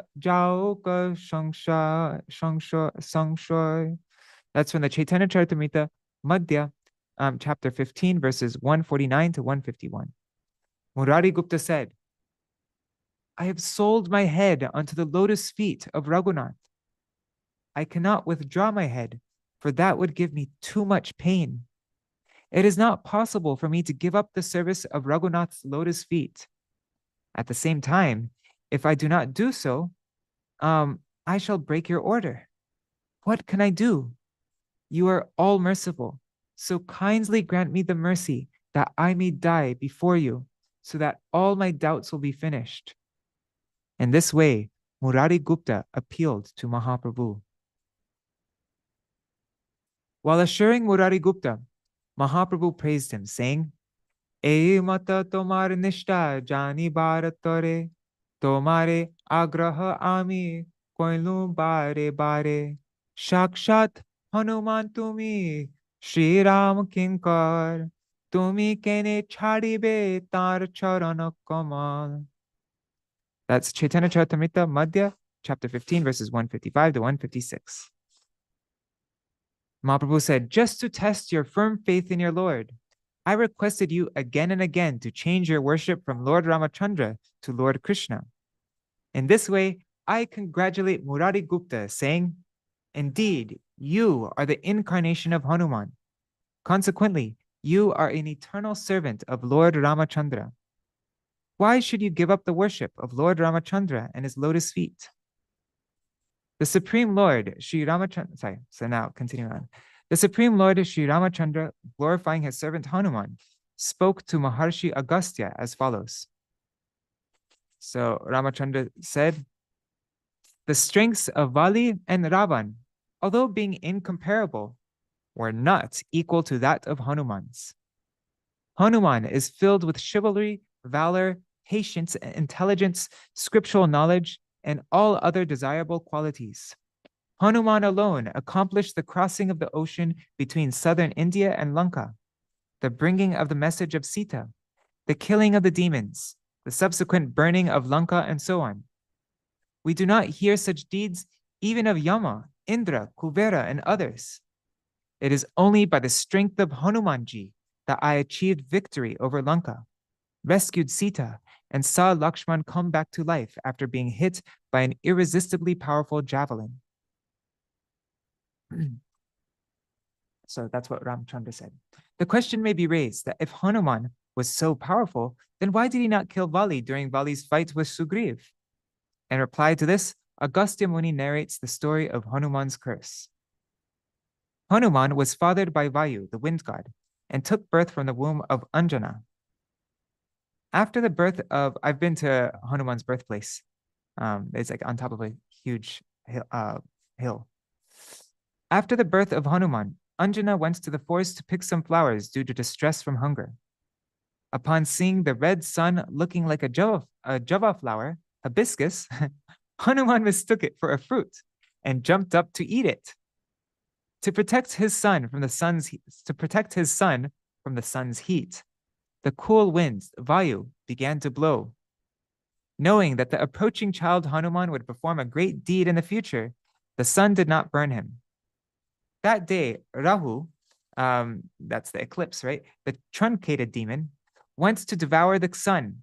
But upon seeing Rahu, Hanuman went to eat him also.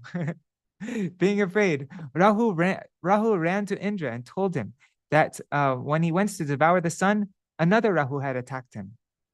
Indra, while following on the elephant Airavat, assured Rahu and sent him ahead as they approached the sun. Hanuman again saw the returning Rahu as a fruit. Seeing Hanuman coming to catch him, Rahu cried out loudly. Mistaking Airavat for a big fruit, Hanuman went to catch him also. Seeing no other way to stop him, Indra attacked Hanuman with his Vajra, with his thunderbolt weapon.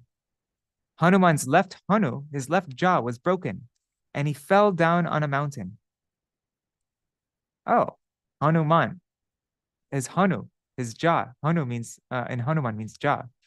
So Hanuman, his jaw was broken and he fell down on a mountain.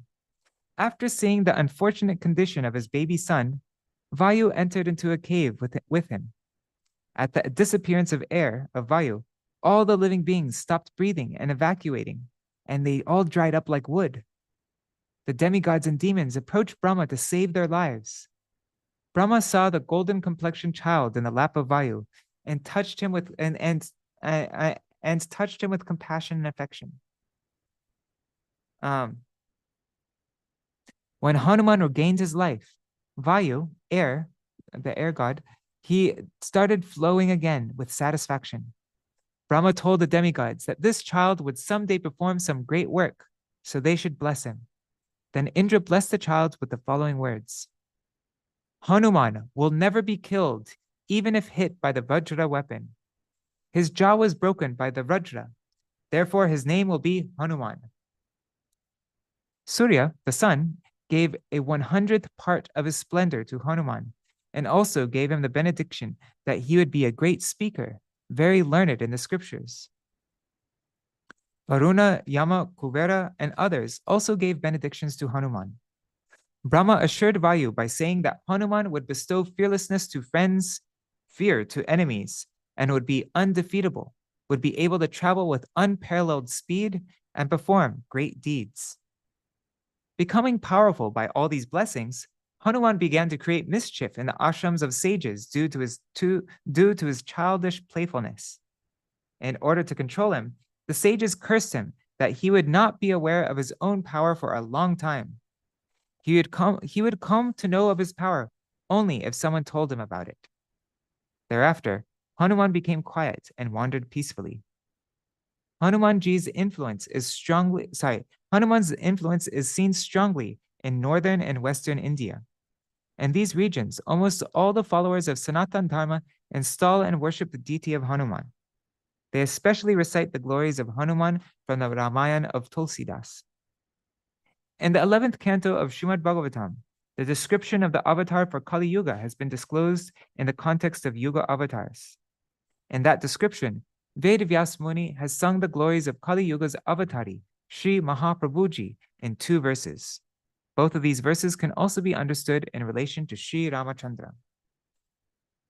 Tyayam sada paribhavagnama bhishta doha, tirtaspadam shiva virinchi nutam sharanyam, prityartiham pranatapala bhavapti potam, vande mahapurushute charanarvindam. That's Srimad Bhagavatam 11.533. O Mahapurush, protector of all who offer respects unto you. You are always meditated upon. You are the destroyer of the embarrassing conditions of material life, the provider of all that is desirable, and the abode of all holy places. You are worshipped by Lord Shiva and Lord Virinchi, Brahma. You are the shelter. You are the shelter, the remover of your servant's distress, and the deliverer from the ocean of material existence. I offer my obeisances unto your lotus feet. Tyaktva sudustya suripsita raja lakshmin, dharmishta arya vachasa yadagara ranyam, maya mrigam dayitayipsitaman badavad, Vande Mahapurushate Charanaravindam. That's same chapter, 11:5, and then verse 34. O Mahapurush, the best of all those who are followers of Dharma, you gave up Lakshmi in the opulence of royal life, which are desired by even the demigods. You went to the forest to honor the word of the Arya and ran after the illusory deer to fulfill the desire of your beloved. I offer my obeisances unto your lotus feet. Vitarasi dik shurane dik pati kamaniya Daśāvatāra balim brahmaniya Keshavadrita Rama Śrīla Jai Jagadisha Hare Jai Jagadisha Hare. That's from Sri Jayadev's Daśāvatāra Stotram, the 7th verse. O Keshav, in the form of Ram, you cut off the 10 heads of Ravan and made delightful gifts to them, and made delightful gifts of them to the lords of the 10 directions. O Lord of the universe, all glories unto you, manifested in the form of Ram. Jai Śrī Rāmacandra ki Jai. Jai Śrī Lakshman Bharat Shatrugna ki Jai. Jai Shri Mother Kaikeyi ki Jai. Sorry, Mother Kaushalya, Kaikeyi, and Sumitra ki Jai. Jai Shri Daśāvatāra Mahārāja ki Jai. Jai Shri Sita Devi ki Jai. Shri Hanumanji ki Jai. All of the Vanaras ki Jai. All of the associates of Ramachandra ki Jai. All the residents of Ayodhya Puri ki Jai. And Awadh Nagari, Jai Shri Janak Maharaj ki Jai, Valmiki ki Jai, Valmiki Ramayan ki Jai, Jai Śrī Rāma Navamī Titi ki Jai, Titi Palankari Bhakta Vrinda ki Jai, Jai. All right, so it is now 8:51. Wow, we're 20 minutes over the time we usually end. Okay, so maybe since it's so late, and it's Rāma Navamī, I think what I'm going to do now for anybody who wants to stay is I'm going to sing the Ramacandra-ashtakam by Murari Gupta. That Murari Gupta spoke in front of Ramachandra. We just read about this past time a few days ago in our Chaitanya Bhagavat reading, that he spoke these verses of Ramacandra-ashtakam before Mahaprabhu. So we'll sing that, and the video that I wanted to end with, we can save that for tomorrow, because we're going to have another program in glorification of Śrīla Bhakti Ballabha Tīrtha Gosvāmī Mahārāja for his centennial Vyāsa-pūjā festival. So yeah, we'll do that. I'm going to share my screen. I sent this out on the Gaudiya Kirtan mailing list. Actually, we just made a new, we're just updated the translation of this for, actually, no, I'll just look at my email. So I sent it out on the Gaudiya Kirtan mailing list. Where is it? It should be here. I just sent it out. One second, let me go back another page. I really need to clean up my inbox. Sent mail. No, I found it. It's right here. Gaudiya Kirtan there. View this in your browser. Okay, if anybody hasn't done so already, you can subscribe to the Gaudiya Kirtan mailing list, where I send out songs for special occasions at gaudiyakirtan.com. Just scroll to the very bottom and there's a place to enter your email. And also on this post here, this is actually also on vineofdevotion.com, my website, my personal website. And Manjari shows how to sing this beautiful song, Sita Ram, Sita Ram, Sita Ram kahiye. What is it? Jahi Vidi kahiye, something like that. Anyway, she teaches how to sing it. And I give the words also in the YouTube video here. And then also this Mangala Bhavana Mangala Hari. Oh Mangala Bhavana Amangala Hari. Yeah, that song is very beautiful. So you can find, she teaches how to sing that also. And then there's also Śrī Rāmacandra-avatāra. That's like one of the main songs sung from Ramcharitmanas for Śrī Ramacandra. It's a very famous song. And here's also the video from what we read from Chaitanya Bhagavat. All right, so Śrī Rāmacandra-ashtakam. Let me just, I'm gonna turn on sounds for musicians. There. Okay.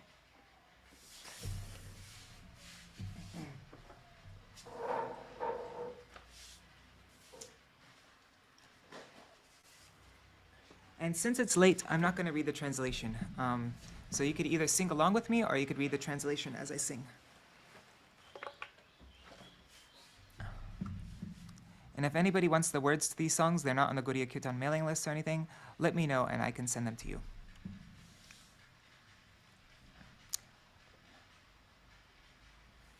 Actually, no, if you go to vineofdevotion.com and you click on the search glass, just type in 4, type in the word 4, and then you should find this also there.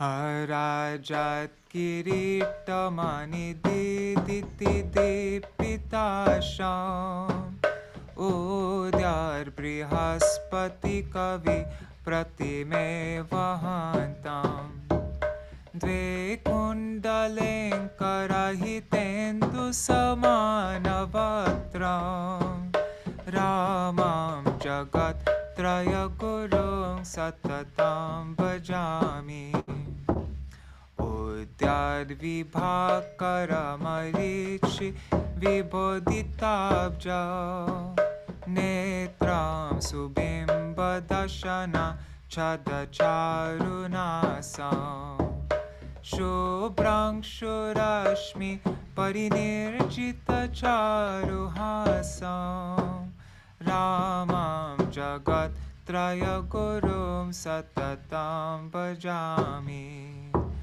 Ramam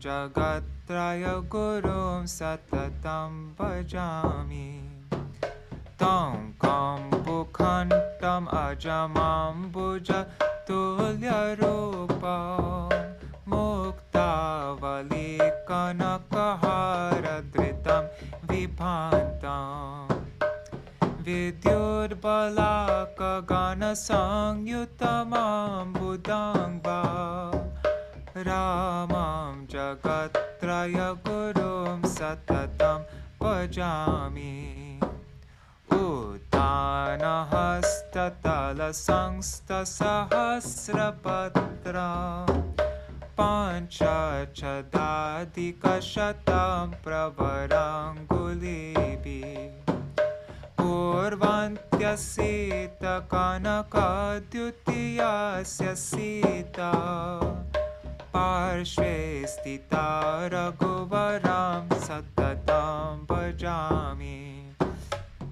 Agre danurdharavara kanuko jvalango Jeshtanu sevanarato yata bhushanadya Sheshakya damavara lakshmana namayasya Ramam jagatraya gurum satatam bhajami Yo Raghavendra Kula Sindhu Sudangshurupo O Maricha Rakshasa Subhahu Mukhanihatya Yagyamra Raksha Kushikan Vaya Punya Rashim Ramam Jagatraya Gurum Satatam Bhajami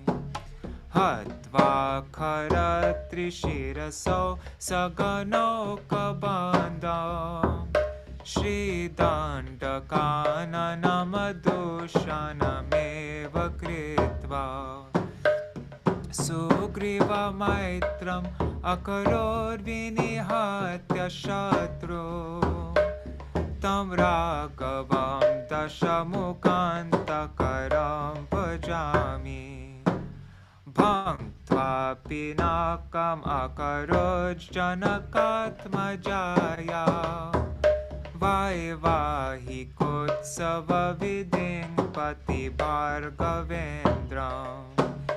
जित्वा पितुर्मुदमुवाहककुत्स्थवर्या रामं जगत्त्रयगुरुं सततं भजामि इतं निशम्य रघुनन्दन राजसिंहा श्लोकाष्टकं स भगवान् चरणं मुरारे वैद्यस्य मूर्ध्नि विनिधाय लिलेखभाले ओ त्वां रामदास इति वो भवमत्प्रसादात् रामं जगत्त्रयगुरुं सततं भजामि ओ रामं जगत्त्रयगुरुं सततं भजामि ओ रामं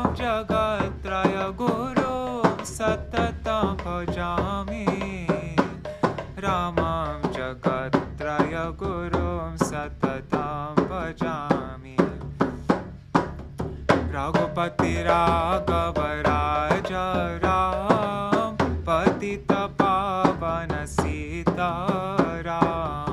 रघुपति राघव राजा राम पतित पावन सीताराम सीताराम सीताराम सीताराम जय सीताराम सीताराम जय सीताराम सीताराम लक्ष्मण हनुमान हो रघुपति राघव राजा राम पतित पावन सीताराम रघुपति राघव राजा राम पतित पावन सीताराम हरे Krishna Krishna Krishna Krishna Hare Hare Hare Ram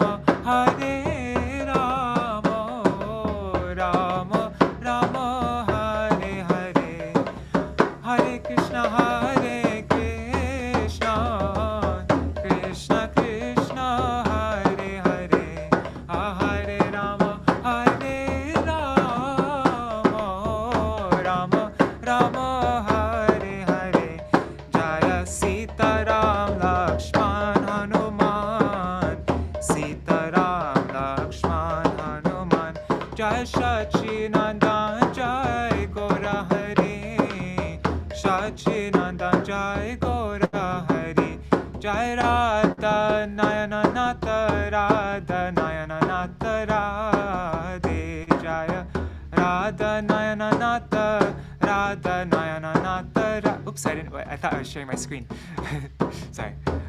Jaya Sachinandan Jaya Gaura Hari Sachinandan Jaya Gaura Hari Oh Jaya Radha Nayana Nata Radha Nayana Nata Radhe Jaya Prabhupada Jaya Prabhupada Prabhupada Jaya Prabhupada Jaya Swapashara Śrīla Prabhupada Swapashara Śrīla Prabhupada Jaya Bhakti Daita Śrīla Madhav Gosvāmī Bhakti Daita Śrīla Madhav Gosvāmī Jaya Jaya Bhakti Ballabha Tīrtha Gosvāmī Bhakti Ballabha Tīrtha Gosvāmī Jaya Bhakti Ballabha Tīrtha Gosvāmī Bhakti Ballabha Tīrtha Gosvāmī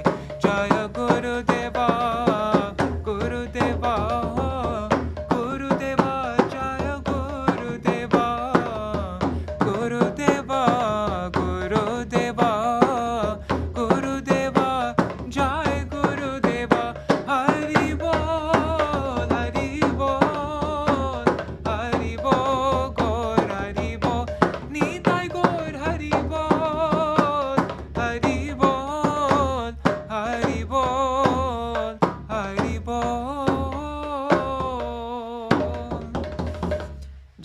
Jai Shri Nitai Gaur Premanande Hari Hari Bol. So that video that I was telling you about the Nagar Sankirtan, I'm not going to play it now because it's already 9 p.m. Oh my God, for Rukmini, it must be like midnight or past midnight for you, isn't it? Thank you for staying all the way till the end. But yeah, I'm going to, but if you want to see it now, you can go to my Facebook page, my personal Facebook page, and I shared it there if you want to see it. It's 10 minutes long. But otherwise, we're going to also watch it tomorrow. For sure, we'll watch it tomorrow. And I'll share it here live so we could all see it together. And we'll continue reading from this beautiful book, Sweet, Sweeter, and Sweetest. And maybe we can read some more letters that he wrote. And yeah, we'll just continue our program in honor of Śrīla Bhakti Ballabha Tīrtha Gosvāmī Mahārāja on the occasion of his centennial appearance day. Jai. I'm going to do a very short Jaidwani, and then yes, Rukmini Didi, yes.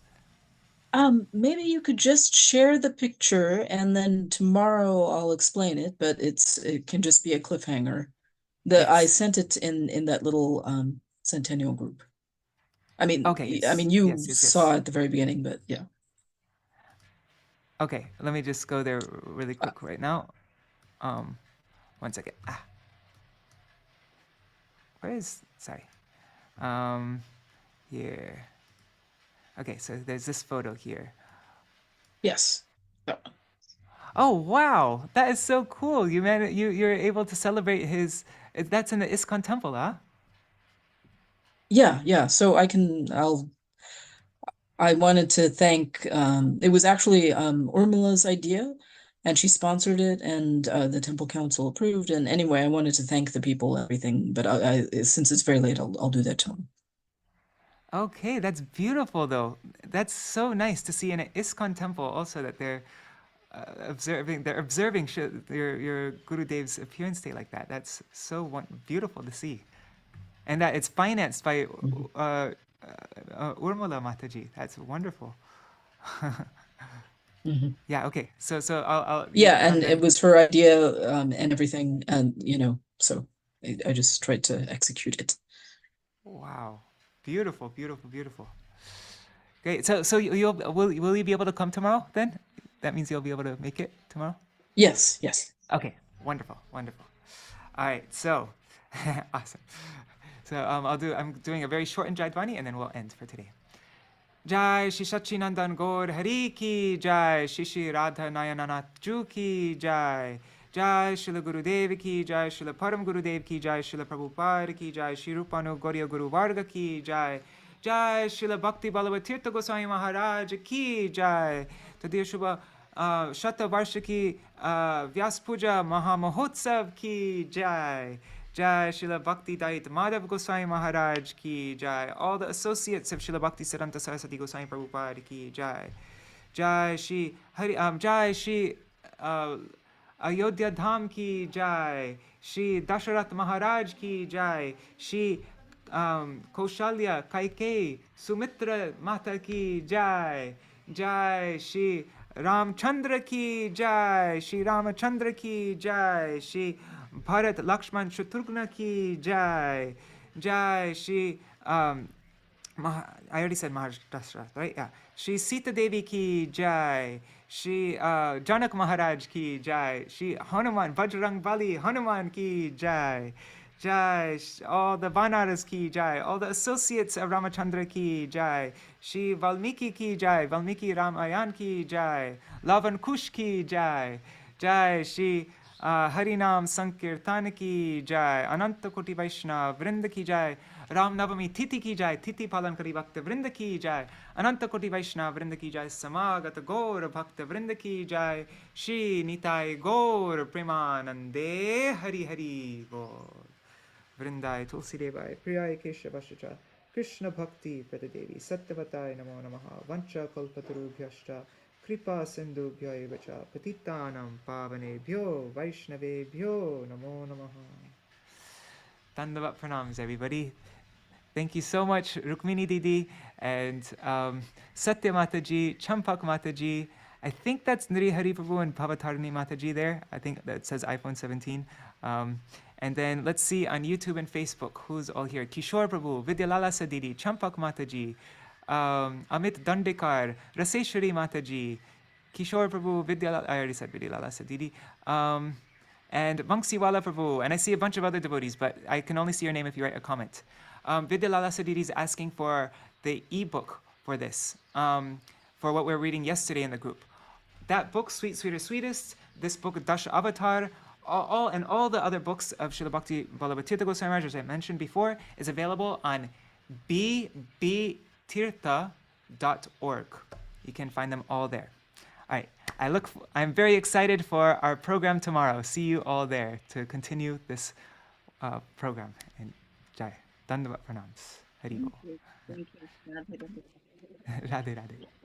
Hari Bol. Thank you so much. Dandavat Pranam. Right. Thank you, Rukmini Didi. Hari Bol. Hari Bol. And also thanks to Rup Manjari for giving such a beautiful offering. I think your mother would be very, your mother is the one who is able to glorify our Acharya so beautifully, and I think she would be very proud of Rup Manjari also, and of you also yesterday. So